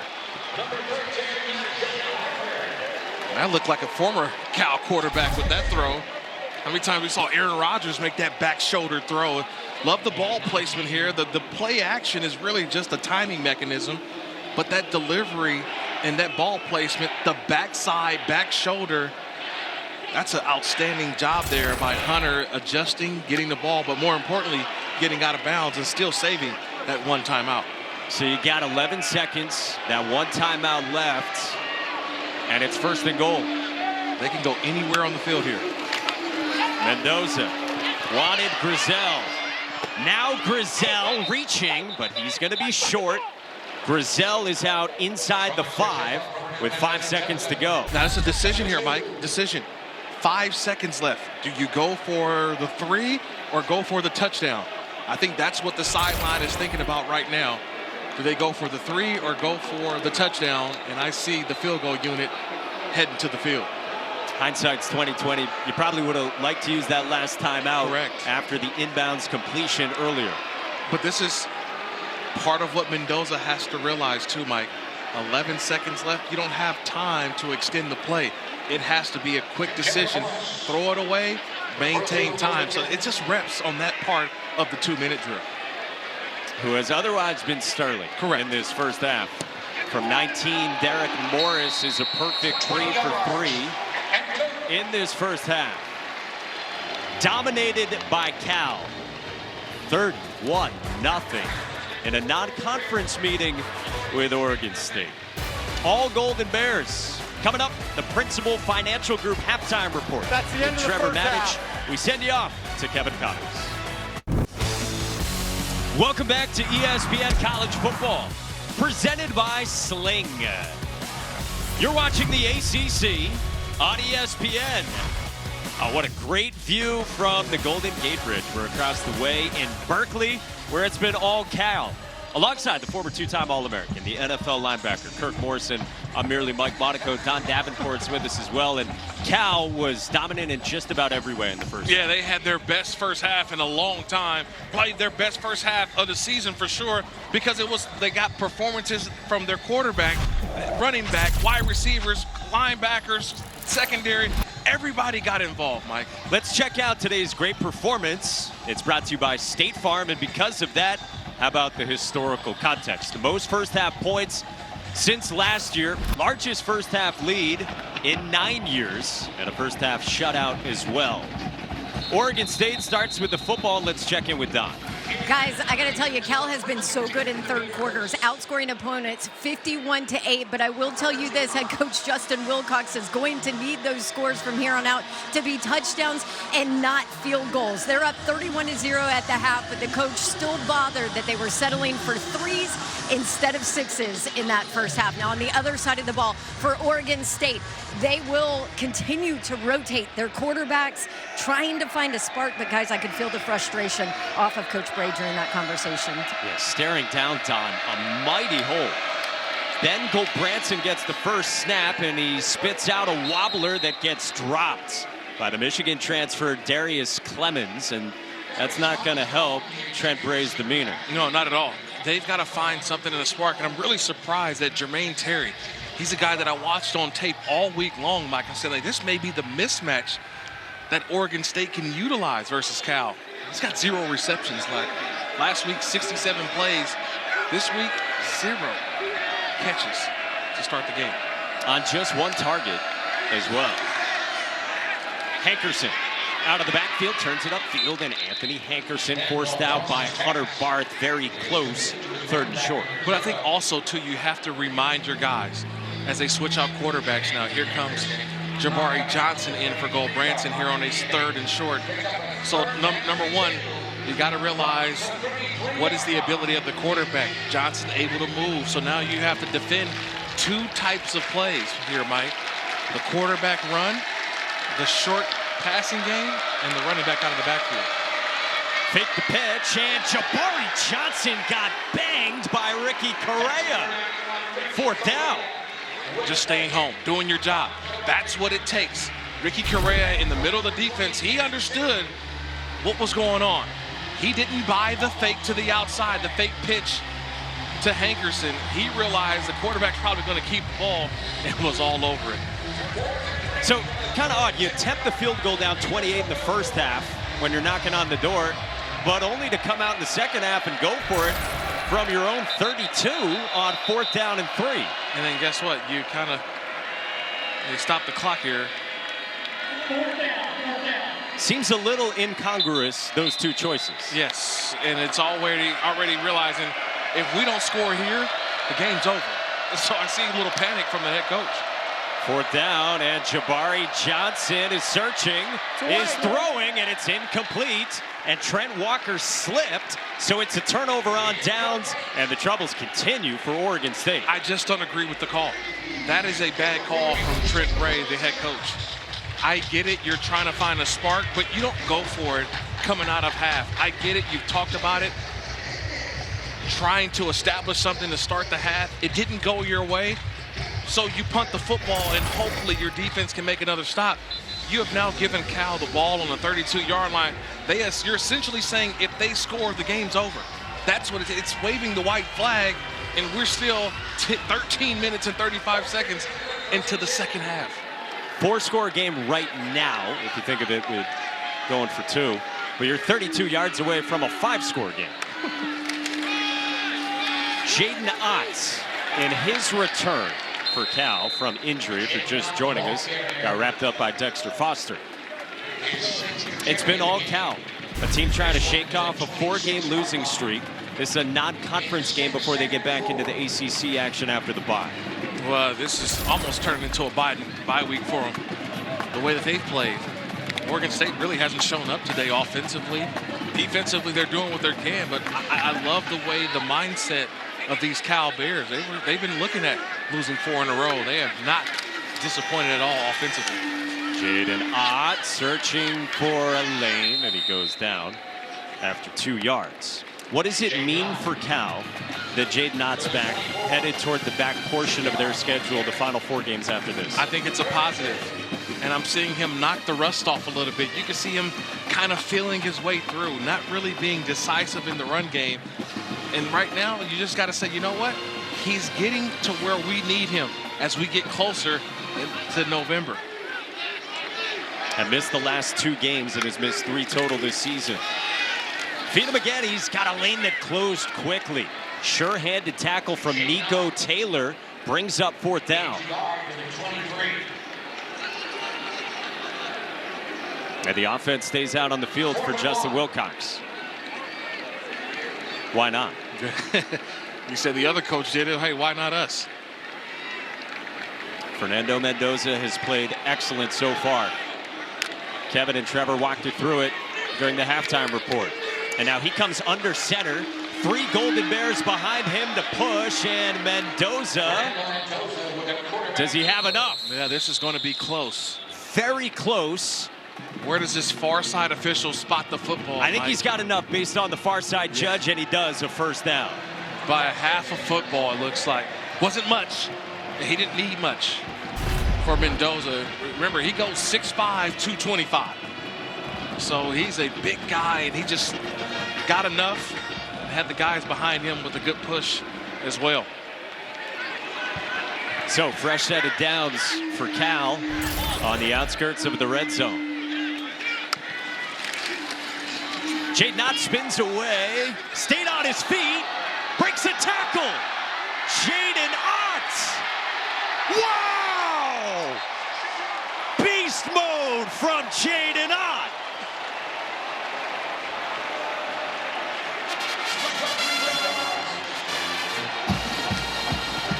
Tremors like Marshawn from Jaden Ott right there. Refusing to go down. Watch the ability to stay on his feet. See the defender, hits the spin move, be able to get all the way down, but does that left elbow, does that go down? Does the ball go down? They're not taking a look at it. They're going to say that's a touchdown. What an unbelievable run, Mike. Unreal. Unreal. And now they will take a look at it. Okay. The ruling on the field is a touchdown. The previous play is under review to check to see if the runner was down at the line of scrimmage. Okay, so the initial review that I saw, if there's anything to look at, I'm looking at the hand with the football. Watch the left arm the entire time. The ball's in the left arm. Watch throughout the sequence. Does that ball touch the ground with the left elbow? And I believe that it does. I believe that I don't see any space in between. I believe that the left elbow with the ball in hand is down. And so that play looks to me like it should come back to where he's down right there. It certainly looks like elbow and forearm are down. Correct. And that's kind of the separator because the wrist is thought to be part of the hand. So if it's the wrist, you're not ruled down. Right. But forearm, elbow, you proved in the first half you're an anatomy guy. You know that elbow is probably down there. Yeah, it's elbow. And look, you need that. The ball is in that left arm. So to me, what keeps him off the ground can only really be the elbow. You know what I mean? So that's, I'm just going off body parts that keep you off the ground. And I think that's where I think this one comes back. The runner's forearm was down. It'll be Cal's ball, 2nd down at the 24-yard line. Doesn't change the fact that was something from Jaden Ott. It was electric. I was hoping to save my good stuff because I didn't know. I was just waiting, Mike. So did you hold back? Is that what you're telling me? I held back. Wow. I'm sorry. It'll be 2nd down and 12. 2nd and 12. I feel cheated a little bit. I apologize. It was Emmy-worthy stuff from you on a play that comes back. But I'll still give you the award, the plaque that you need. Okay, thanks. Again, right side of the screen there. You saw elbow, forearm, however you slice it. Ott tries the right side and looks like a face mask on Dexter Foster. I mean, the flip side of it, too, is Oregon State had, what, 6 different chances to wrap up Ott. They did get him down with the forearm, and now still trying to wrangle him. By the way, good to see Melvin Jordan has come back in the game for the Beavers. He got carted off in the first half and has returned for Oregon State. Politicking very hard here. Yeah, there's 2 flags down, that's why. So I don't know, we saw the initial one for sure. We saw it was a face mask. That was one in which on Jaden Ott when he was running, but I see that second flag. I'm trying to say, was there another penalty on that play? Personal foul, face mask, defense, number 55. Penalties from the previous spot, half the distance to the goal. The runner's helmet came off because of the foul. The runner may stay in the game. So there's not. It's just the one penalty, and then Jaden Ott able to stay in because his helmet came off on a penalty. Yeah, the left hand is on the face mask. It doesn't have to take just any grasp of that face mask, and it's a 15-yard penalty. This time, this one's half the distance of the goal. In the star running backs return for Cal. Told his coaches this week he feels as good as he has in a few weeks. Mendoza sidestepping, cutting it back, and Mendoza takes another big hit. Just back to the line of scrimmage. Sailasa Vindrawale in on the stop, and it's second down after all that. And whenever Fernando Mendoza gets out of the pocket, you kind of hold your breath because you don't know what's going to happen. He's either going to make a huge play or he's going to take a big hit. Yeah. So it's like, which one is it going to be? That time makes it an exhausting play, and then it just gets you to 2nd and 10. Quoted in the past as saying, as long as I have a pulse, I'm going to make sure I'm being a warrior for my teammates. That tracks. Ott up the middle. Lowers the shoulder down to the 8. Skylar Thomas in on the stop, and it's 3rd down. I love still they're establishing this running game. So far on the day, you've got Javian Thomas at 7 attempts. That right there for Ott, his 11th carry of the game. He's battling for every single yard today, Mike. And it's been tough sledding for him when he has played this year. 2.9 yards per carry entering today through 7 games. 3rd down, Mendoza, throwback, Ott, wrapped up. Foster and Exodus Ayers closed quickly, 4th down. Doing your job as Exodus Ayers. He was not fooled by all the action that went away from him. He stays home. See all the action, you get the guard pulls, you get receivers running that way, but Ayers was able to see Jaden Ott leak out late. That's a good play by the true freshman corner. So Derek Morris comes out. He's been a feel-good story in this one. 3 for 3 in the first half after that crucial miss last week here against NC State from inside of 30. And from 25, Morris is good. All Cal midway through the 3rd. This week's college football playoff rankings are brought to you by Capital One. Oregon is up big on Illinois. And how about Texas? Pretty good response from them, at least so far at Vandy. Yeah, a lot of noise down there in Austin, right? People talking about Quinn Ewers possibly sitting out the rest of the season. We heard all kind of stuff, but to clear that noise and go out and play a good football game against a ranked Vanderbilt, that's a big win if they're able to hold on. Got a lot of bye weeks in there. You got 4 of the top 10 idle this week. We want everyone in action. Ryan Coe gets it away for Cal, cruising, touchback. If you haven't heard by now, remember, it's a 12-team playoff. It's coming 2 months from now. If it started right now, this is what it would look like. Yes. I love that Boise State at 12 right now. That's a scary team. Watched them last night. Ashton Genty, another 100-yard game. But LSU and Tennessee, a 9-8 matchup. Oh, my goodness. Clemson, Texas. It's going to be some outstanding matchups. And the team no one's talking about, Iowa State. Rocco Becht, Iowa State still undefeated as well. So I love the way this thing is going to play out. And the games are just only going to get bigger down the stretch, Mike. Beavers back with it. Ben Gulbranson was trying to set up the screen and has to bounce it at Hankerson.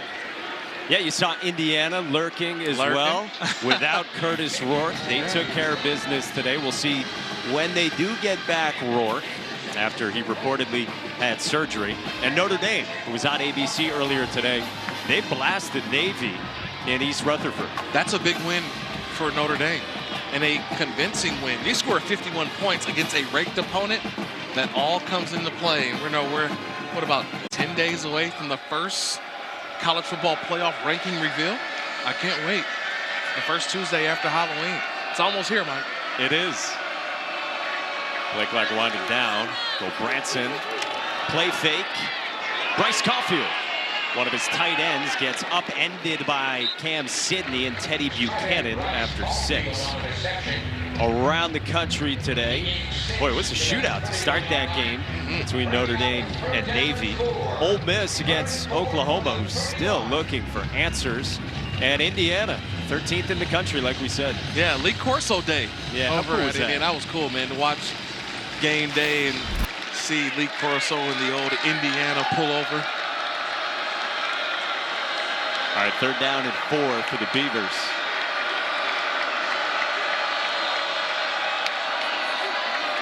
Four-man rush. Go Branson on the quick hitter. Got it to David Wells for a first down. Redshirt freshman who really hasn't played the last 4 games makes his 5th career catch. Yeah, it hasn't had a lot of opportunities, and that time he was right there at the sticks. That's a nice throw from Gil Branson, right? He sees it, delivers it. That's a first down. That's a positive play. Beavers trying to stack some of those midway through this 3rd, being shut out so far. And staring down a 3rd straight loss if this holds.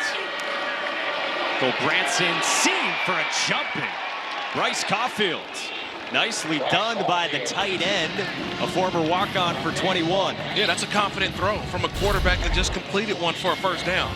So now you see the competitive juices flying a little bit. You get a nice rhythm throw, and you start to feel more and more like, okay, I'm comfortable now, I'm calm. Remember, he entered this game as a reserve. He was the backup. Now he's starting to see him get a little more comfortable with each throw. Go Branson took over for Giovanni McCoy, who was 2 for 5 for just 3 yards through the air. Anthony Hankerson with the juke. Got wrapped up by Noel Williams. Picks up 9. Yeah, nice blocking there. You get the receivers involved, tight ends involved. And this seems to be one of the best drives for Oregon State of the game so far. A couple of nice throws, but watch the left side of that offensive line. Everybody got a hat on a hat. More importantly, they were able to block Teddy Buchanan, number 10. You get him blocked, you feel like you've got a positive play. It's a good starting point.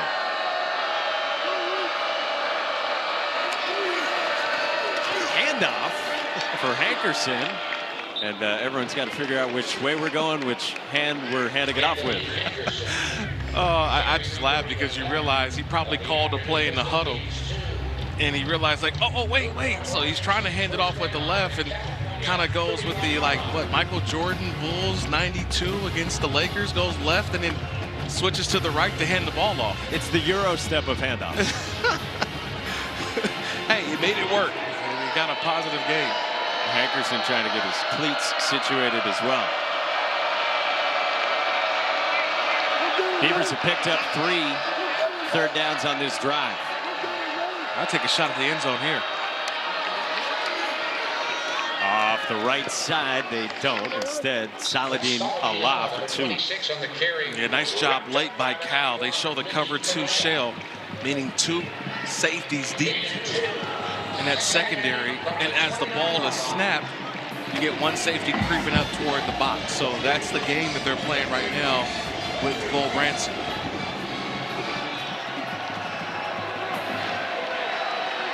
With inside of 5 to go in the 3rd.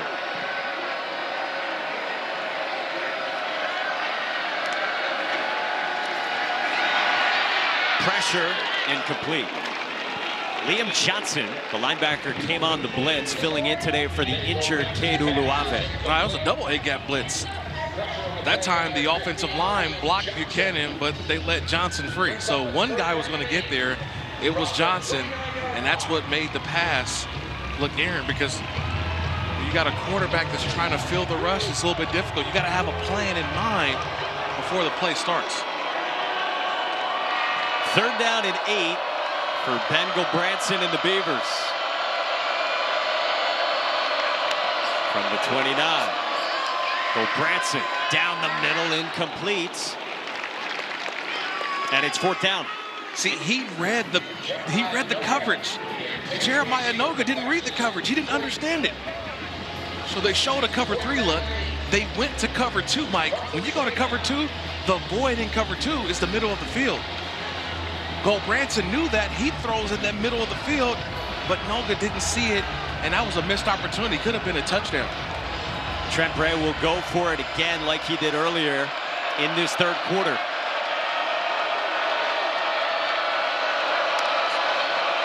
Three-man rush. Gulbranson, sideline, incomplete. Intended for Wells with Craig Woodson helping out Marcus Harris. Hey, don't go anywhere, even though it's 34-0. When we come back, E40 is going to chat with Don Davenport.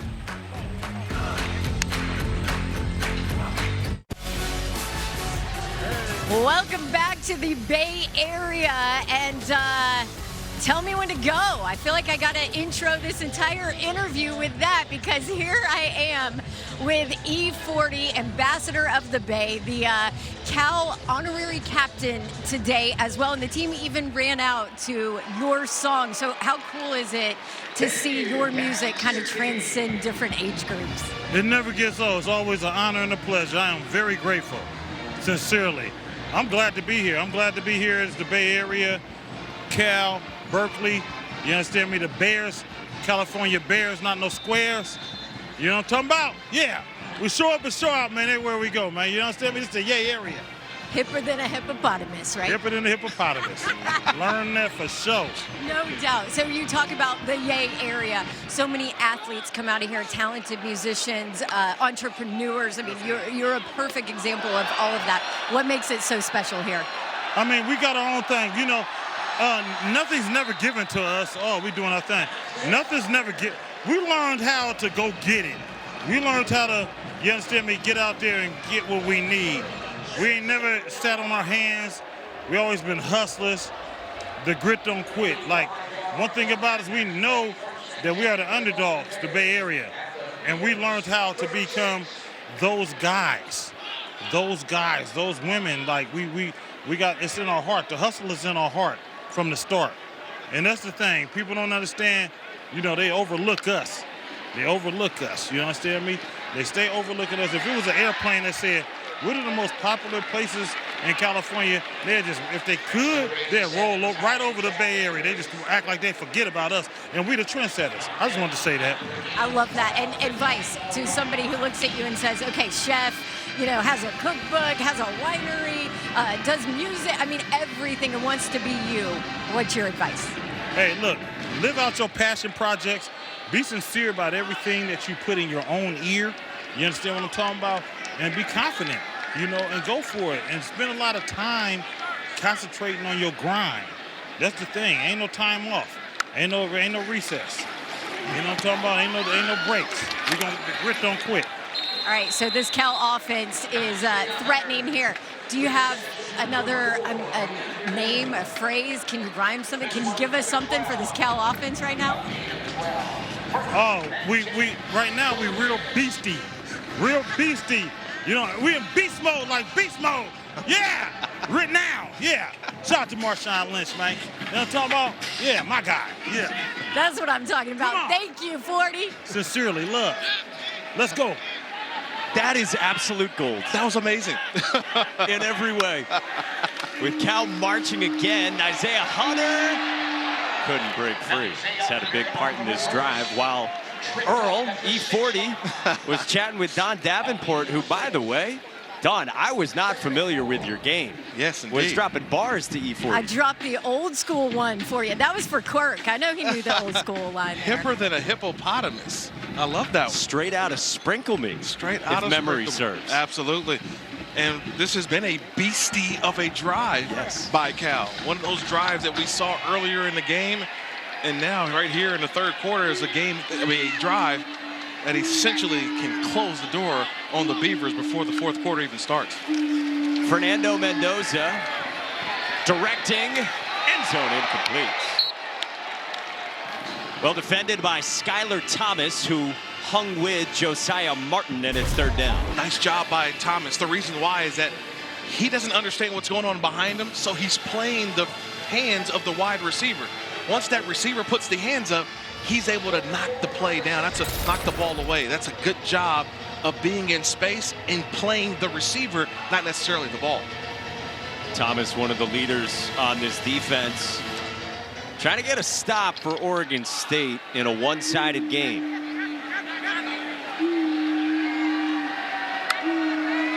Mendoza rolls again. Fernando Mendoza for Endries, reaching out, touchdown.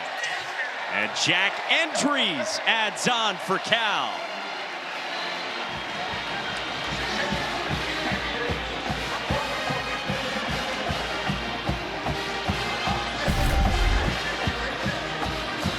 It's just will and want to. You got to find ways to improvise, and who's done a great job at that today all game long? It's Fernando Mendoza, finding and waiting, hoping, just get it to your playmaker, and Jack Endries will not be denied for the touchdown. Replay is holding this for a second as they have another look at what is for now called a touchdown for Jack Endries. After an expedited review, the runner was down at the half-yard line. It'll be Cal's ball, fourth down at the half-yard line. So this is interesting. Something, if you're a casual fan flipping around on your college football Saturday, that you may not have seen before. Expedited review for stuff that is obvious. They go in and look right away. They make the change, and they mark down Endries. Down at the half-yard line, it'll be a first down for Cal. Yeah, so that's the correct call there. He had enough for the first down, not enough for the touchdown, and they make all of that happen without the referee needing to go over and put on the headset and check in with the replay booth. Yeah, I think they all need you, Mike, especially in the NFL. Thursday night, there's a lot of upset Minnesota Vikings fans still that Sam Darnold had a face mask, or a face mask should have been called, should have been an expedited review, but there's no review in the NFL on those types of plays. They got this one called. They got it one right here on Endries. Jamal Wiley comes in, and he's marked down short. Cal thought for sure they had a touchdown with their true freshman at 225 pounds. Used a couple times now these last few weeks for short yardage. Yeah, he's a big back. Physical, tough downhill runner. I thought he crossed the goal line, but I guess he did not. The ball never crossed. I think the body got in there, but the ball never crossed. If you can believe that. Wiley up the middle, keeps pushing, and Wiley is in for a touchdown. Far side judge says touchdown. Near side judge said he was short. Who's going to win out? We'll see. I know. Now they got to come together. A conference among officials. Here we go. Let's see what the result is. Signal on the far side of the field was touchdown for Jamal Wiley, but they conference about it. The ruling on the field is the runner broke the plane of the goal line with the ball. Touchdown. 3 plays where you could have flipped the coin, and in the end, for Jamal Wiley, it's his first career touchdown. Yeah, nice. He got the opportunity, kept those legs moving. He doesn't need much. Remember, that ball just has to touch the front tip of the goal line, and it is a touchdown. So, nice job by Cal, and you see his teammates reacting on his first collegiate touchdown. Last week, he came on for a huge 4th and 1 conversion in the third quarter. Coaching staff said to him, hey, big dog, just go get it. He did. He gets his first touchdown here today. Does this qualify as Beastie? Yeah. E40? This is your kind of music, Kirk. Absolutely. Pop your collar, E40. Kevin Connors in studio. AT&T is keeping fans connected with our multi-view. Keep an eye on the lower left-hand portion of your screen. You're about to see Diego Pavia throw a touchdown pass to pull Vanderbilt within 7 points of Texas. Justice Haynes, a touchdown run. Alabama's blowing out Missouri. And BYU, Mike, 9 minutes away from going 8-0. Yeah, against a UCF team that has really struggled over the last few weeks. And how about Diego Pavia? Trevor said it during halftime. That guy is a flat-out baller.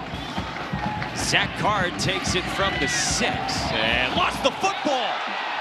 Cal looks like it fell on it, and they've got it. Cam Sidney pounces on the Card fumble. This is just the way it's gone today in Berkeley. When it's not your day, it's just not your day. I mean, Card just takes it out, and he's trying to make a play. And it looked like it was Hunter Barth, who was the backup linebacker today, who's been in for Kate Uluwave. Looks like he's the one that knocks the ball out. That's the big hit. And yeah, he is the guy that did it. And that's a fumble. And now we've got a new quarterback. We do. Chandler Rogers has taken over for Fernando Mendoza with 30 seconds to go and an utter demolition. And the transfer Rogers, who has played some this year, gets stood up by Nico Taylor.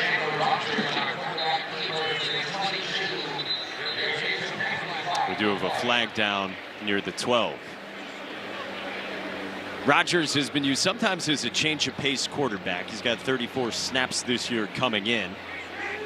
Guy who spent a year at Southern Miss, then junior college, a couple years at Louisiana Monroe, and then last year was the starter at North Texas and battled for the job this year with Mendoza. So I got a question for you, Mike. Which homecoming does he go to? Which of the 5? Which of the 5? The result of the play is the second down.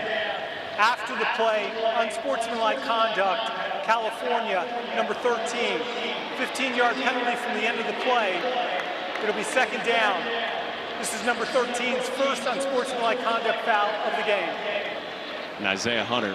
That's a great question, Kirk. In this day and age, one of the Cal coaches was saying this to us yesterday, the bye week comes around. Right. If you're at the next level in the NFL, where do you go back to on campus? Yeah, I'm just trying to figure that out. Is it where you, what if you earned a degree, a bachelor's degree somewhere else, and you're going for a master's degree somewhere else? Or is it the most time you spent on the field? Or is it, I'm just trying to figure out. Joe Burrow never played much at Ohio State. He goes to LSU. I think it's LSU for sure. It's LSU for sure, right? I think so. Well, what about Jalen Hurts? He spent the majority of his career at Alabama and 1 year at Oklahoma. Yeah. All right, debate among yourselves as we wait to come back for the 4th quarter. That's what we do at Cal. We're going to debate. Part of the debate team. Group hey, project. you Bears. 41-0 here in Berkeley.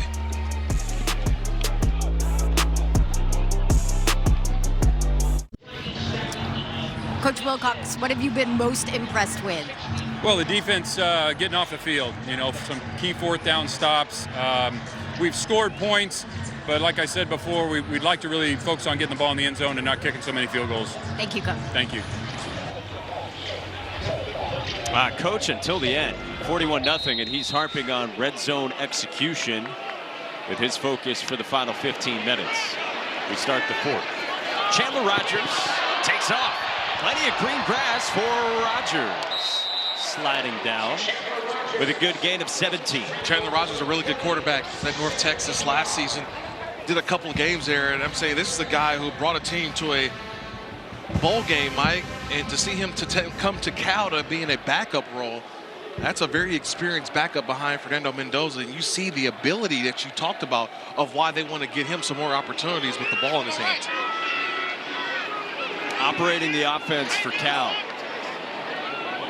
This is Cal's biggest lead in any game in the last 7 seasons. Rogers incomplete for Tron Grizel, who got tied up a bit with Silasa Vindrawale, the nickel in coverage, and it's 3rd down.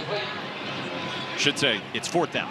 Yeah, it's 4th down because I just saw another kicker coming out today. Oh, no, it is. It's still him. It's still Derek Morris. It's not going to help the red zone right. heartache for Justin Wilcox, but it is Derek Morris who comes out to try another.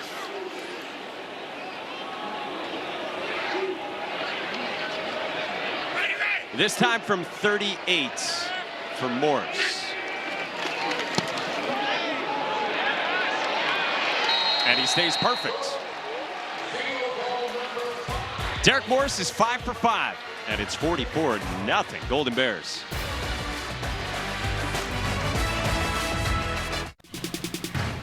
Back in the Bay Area, if you drive 11 miles away, you find Bishop O'Dowd High School, which produced Kirk Morrison. Look at this. Where did you all get this from? Wow. Were you the only guy on the front page of the newspaper? No. See, my mom made that. Oh. But it looks great. Yes, I graduated Sunday, June 4th. Bishop O'Dowd High School, where a lot of great football players have come and gone. And I know one is down here. Is my high school teammate, by the way, is the wide receivers coach, Burl Toller, for Cal. So great to see him. We only lost 3 games in high school. My high school career, lost 3 games. That was it. So we weren't De La Salle High School, which is not too far away. But I think we held our own in the Bay Area, by the way. Let me ask you this. Sure. E40 talked about this being a feel of underdog. Did you feel that in the Bay Area when you were coming up?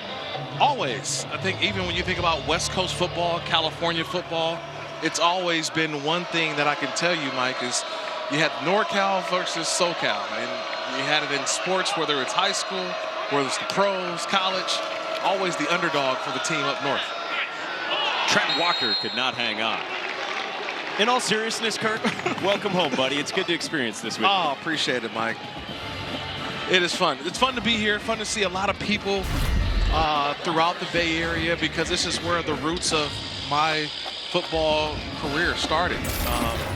And to see how far it's come. And, you know, we were talking about College Game Day for its first time ever being here at Cal Berkeley. And we talked to, you know, Jim Phillips, who's the commissioner of the ACC, the Atlantic Coast Conference, and he talked about how huge it was, Mike, to have College Game Day here at Cal and for the ACC. Trent Walker makes the catch, and he's got it out to midfield. Yeah, welcome home, man. Oh, good to get back. Thank you. Yeah, this is cool, man. I mean, we were just talking about just Cal and what it's brought to football. I know they don't have the record that they want to, but that game against Miami, they're on the Saturday night, late night. You wanted them to hold on to and get the victory, but it really showed everybody that they play good football here at Cal. And I'm not surprised by today. This is their best performance and something that definitely they can build upon. Branson fell on the football on an exchange with Saladin Allah for a loss of 4. Yeah, Cal's trying to get back to 4-4. They'll head back into ACC action after the bye week. And then we'll see how they finish out. A couple teams in the hunt for bowl eligibility. So at least Cal knows kind of what's going on. They know where they're going to be in years to come. I think on the other side, thinking about Oregon State and what their future looks like. Branson escaping. There's a flag down, incomplete, far side of the field. Intended for Zach Card. There's 2 flags. One on the near side and one on the far side. Back near the line to gain.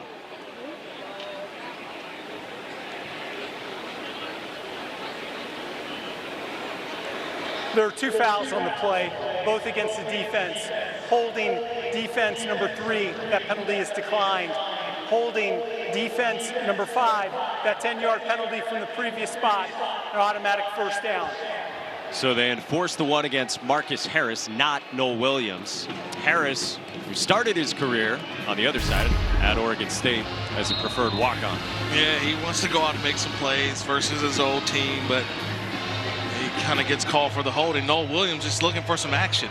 You know, we asked Noel Williams yesterday, how frustrated, do you ever get bored sometime? When you got 6 interceptions, Mike, in college football, no one's going to throw your way. On the edge, Allah with a stiff arm, picks up 2. Yeah, he's one of the headliners on Cal's defense that, just like last year, is among the leaders in the country in takeaways. Right. And again, this is a team that 4 losses by 9 points.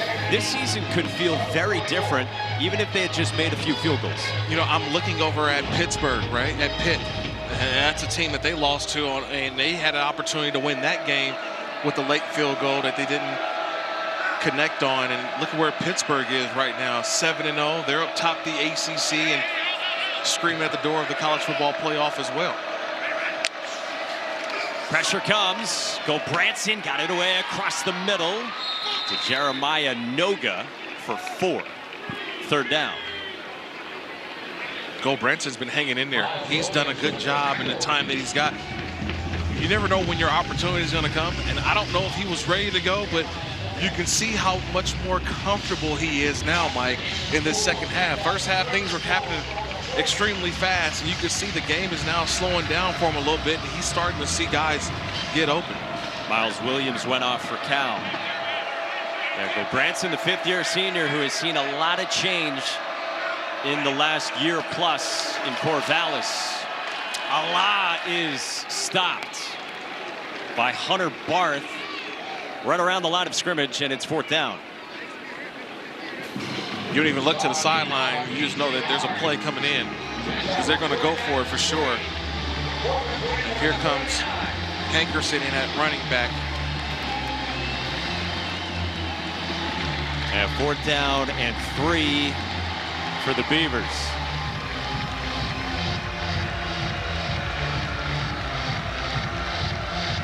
Ben Gulbranson saying, let's hurry this thing up. They get the call in with the play clock below 10.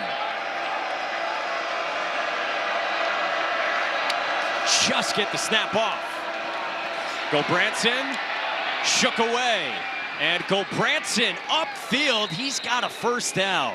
Man, 44-0. A kid really hasn't played all year, giving up the body for the 1st down. But you spoke about it earlier, Mike.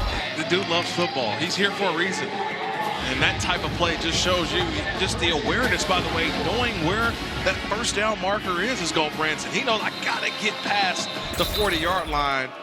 And he does a nice job of getting right to that marker for the 1st down. Med school is on hold for Ben Gulbranson. Said they're going to have to force the game out of me. He steps in today off the bench, picks up the 1st down for Oregon State, trying to get some points here with 10 minutes to go.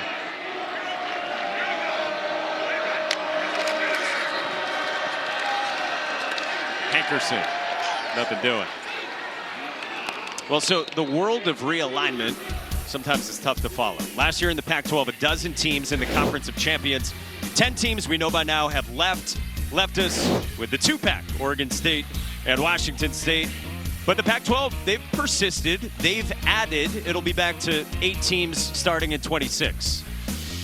That's a nice little group of teams there, especially that team at the bottom with the S and the D with the arrow through it. Here come the San Diego State Aztecs. Huh. That's my alma mater. Oh. Yeah. So a new reimagined Pacific 12 Conference. Pitch.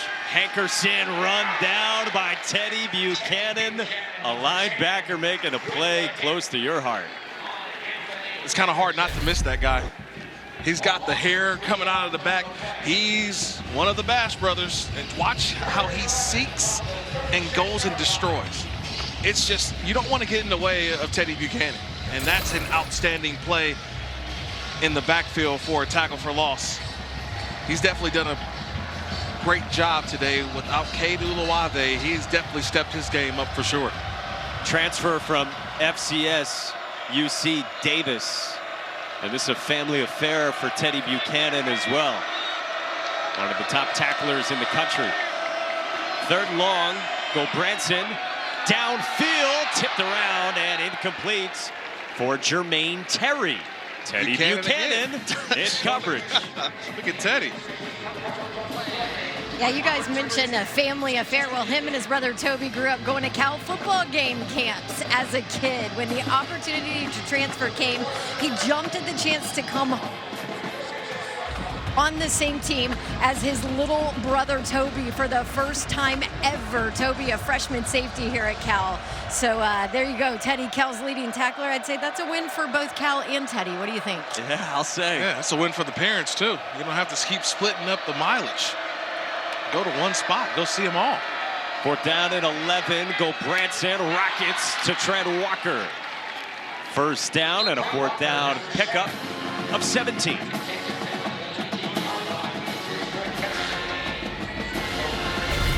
Trent Walker all season has been the top target for Oregon State, but he's been held in check today. Yeah, but still, the former walk-on, anytime you get the opportunity, he's fighting all the way to the end. Those are the type of inspirational players you have on your football team that just know how important it is to give everything you got when you got the opportunity.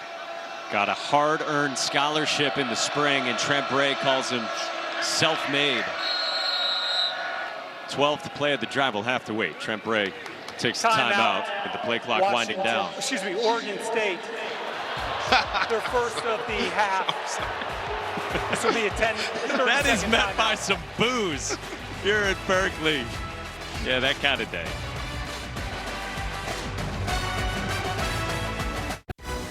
ESPN College Football is presented by Sling. Choose and customize your channel lineup. Sling lets you do that. Well, you saw Oregon State's Trent Walker there in his Halloween costume, an Oregon State football jersey. How about this cool moment in the spring?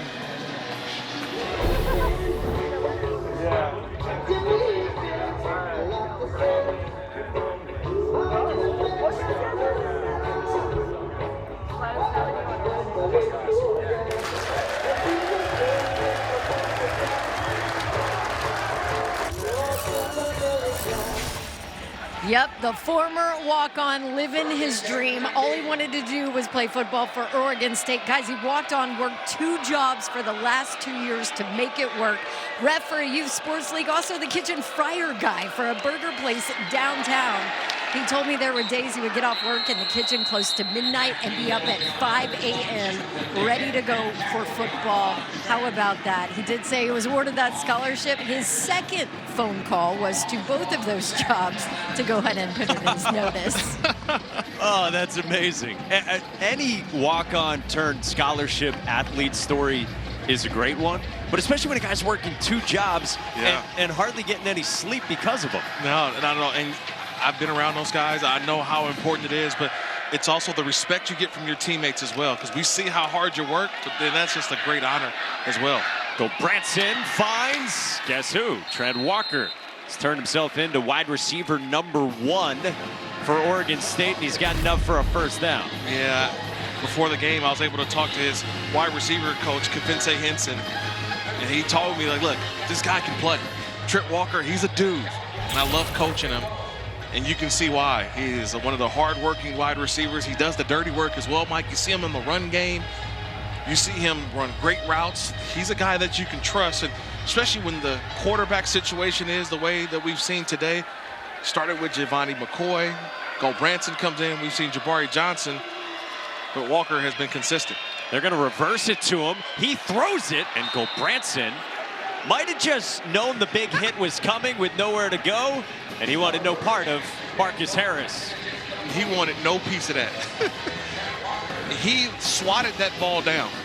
He was like, nah, I'm okay. We couldn't fool him. Watch the end of the play. I'm good. He literally is about to catch it, and he sees the defender from Cal bearing down on him and said, you know what? I think I'll save myself. Don't need it. I'm going to med school to be a doctor, not to need a doctor. Anthony Hankerson inside the 5. So what's next for Oregon State? A lot of upheaval, so many departures from last year, operating as an independent this year.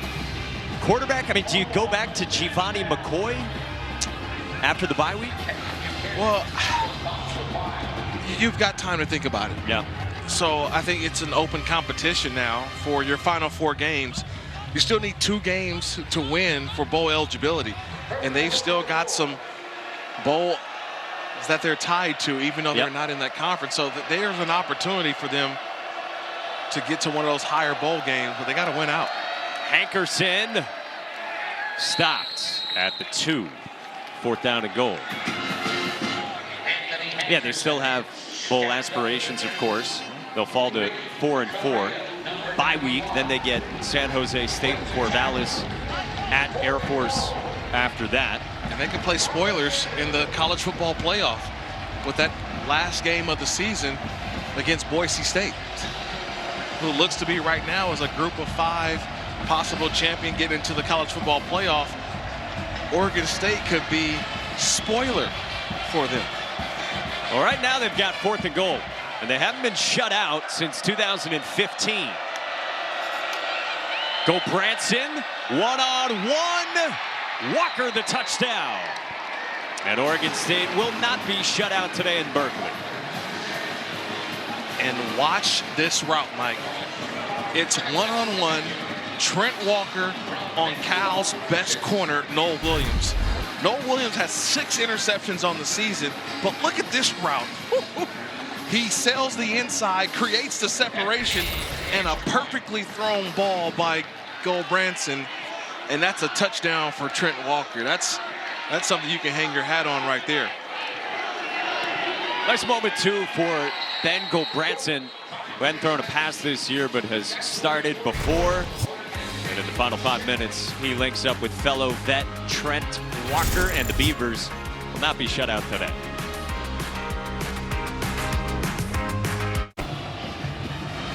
Kevin, that's going to be something. 2 teams, and the only 2 in the SEC who are unblemished in conference play. Who you got? Well, right now, I'm leaning with LSU. I know a lot of people are saying, hey, it's Texas A&M, but, you know, Connor Wegman coming back off injury last couple weeks. I'm still leaning LSU. Everett Hayes with a touchback. Elsewhere, over on the ACC network, later tonight, 8 o'clock Eastern, number 22 SMU will square off with Duke in Durham. Rhett Lashley against one of his best friends, Duke offensive coordinator Johnny Brewer. And look at the scene out on Tightwad Hill, as it's known here in Berkeley. You ever been up there to watch a game? No, I'm not. I'm scared of heights, Mike. I'm not going all the way up there. I think I like watching the game from this vantage point where we're at. And the name, for those wondering, the uninitiated, not part of the Calgorithm. Yeah, they're free to watch from up there. This is on the ground, Kadarius Callaway for 8 yards. Will McDonald, the center, comes off in pain. Guy who dealt with injury earlier this year, and the center heads off grimacing. Missed week 2 and week 3 as well, and Cal can ill afford up by 37 to lose its starting center. No, not at all. And you would hope they just got a finger jammed or something that is that's going to keep him out for an extended period of time. But you just hope that he's able to come back, or he'll be ready to go come next game. Callaway for a first down. All right, so let's size up Cal, big picture. Yes. It could be very different. Correct. But it's also not different. From what you've seen today, what do you make of them for their final 4 games after the bye? Well, I think, look, Wake Forest has been a team in transition. We thought they would be a lot better, so I give them an opportunity there. We saw Syracuse and Kyle McCord the other night. He threw 3 pick-sixes, Mike. Obviously, the big game, Cal Stanford, that's going to be a huge one. And then you mentioned SMU playing against Duke tonight. That could be title implications for the ACC. But I think they've got a fair shot. And the reason why is because I think they're figuring things out, but more importantly, just how to finish. If they're able to finish, I think this is a team that's going to be right there in the middle of the line in their first year in the ACC. Exodus Ayers made the stop. Kadarius Callaway. Yeah, we'll see how it looks in the ACC. Right. Miami is just underway against Florida State. Pitt, like you said, they took down Syracuse. They're still perfect. Yeah. And then Clemson. So you've got these are the ranked teams right now. You know, Miami, Pittsburgh, Clemson. So to me, you're just really kind of getting your footing in a new conference. And I feel like they've shown that they belong. They show that they can compete. We'll finish up the rest of the season and get some guys back healthy. Josiah Martin to the edge. And it brings up 3rd down. Well, this was much needed for Cal. After the 4 straight losses, all of them close. We told you the first FBS team since 1984 to lose 3 straight games, all of which were decided by 1 or 2 points. And so this, against an old Pac-12, Pac-10 opponent, was a get-right day for the Golden Bears. I think it kind of silences the critics on the outside who said this is a team that couldn't finish. Well, they didn't have to worry about that today. They played with the lead from beginning to end.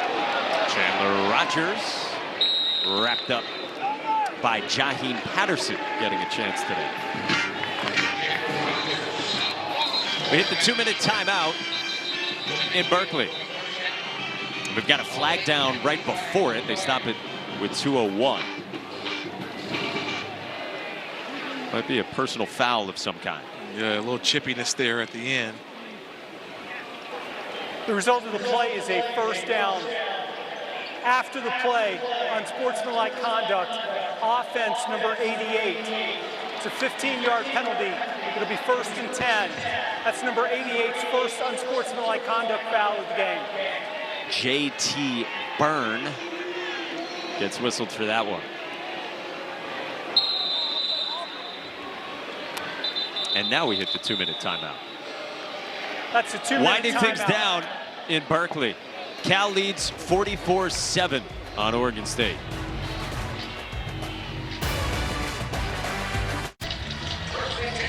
Whoa, Kevin, yeah. You know the Little Apple is going to be jumping for that showdown. 2 minutes to go here at Cal, who will just drop down into victory formation. 44-7.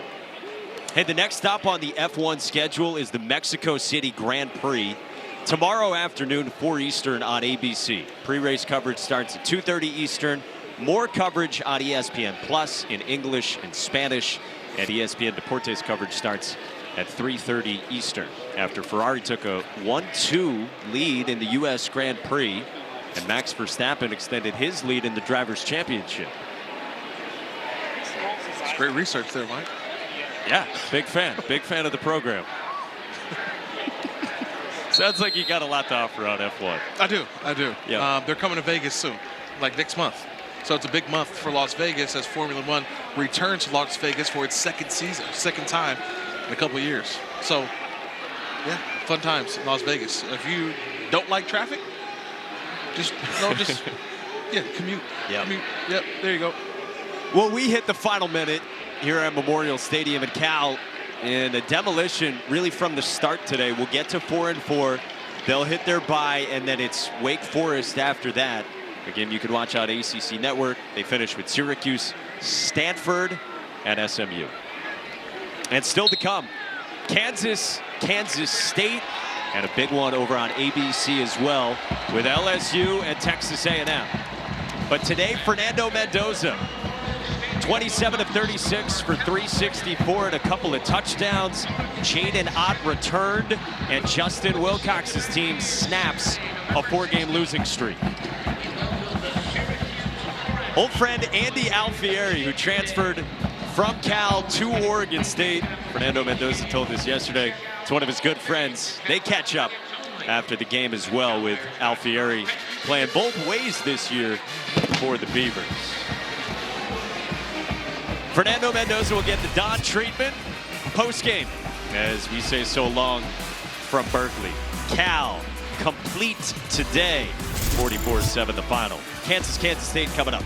For Kirk Morrison, Don Davenport, our entire crew led by producer Caitlin Urca and director Ashley Ward, Mike Monaco saying so long. Let's get you back to the studio. Kevin Connors and Trevor Manich.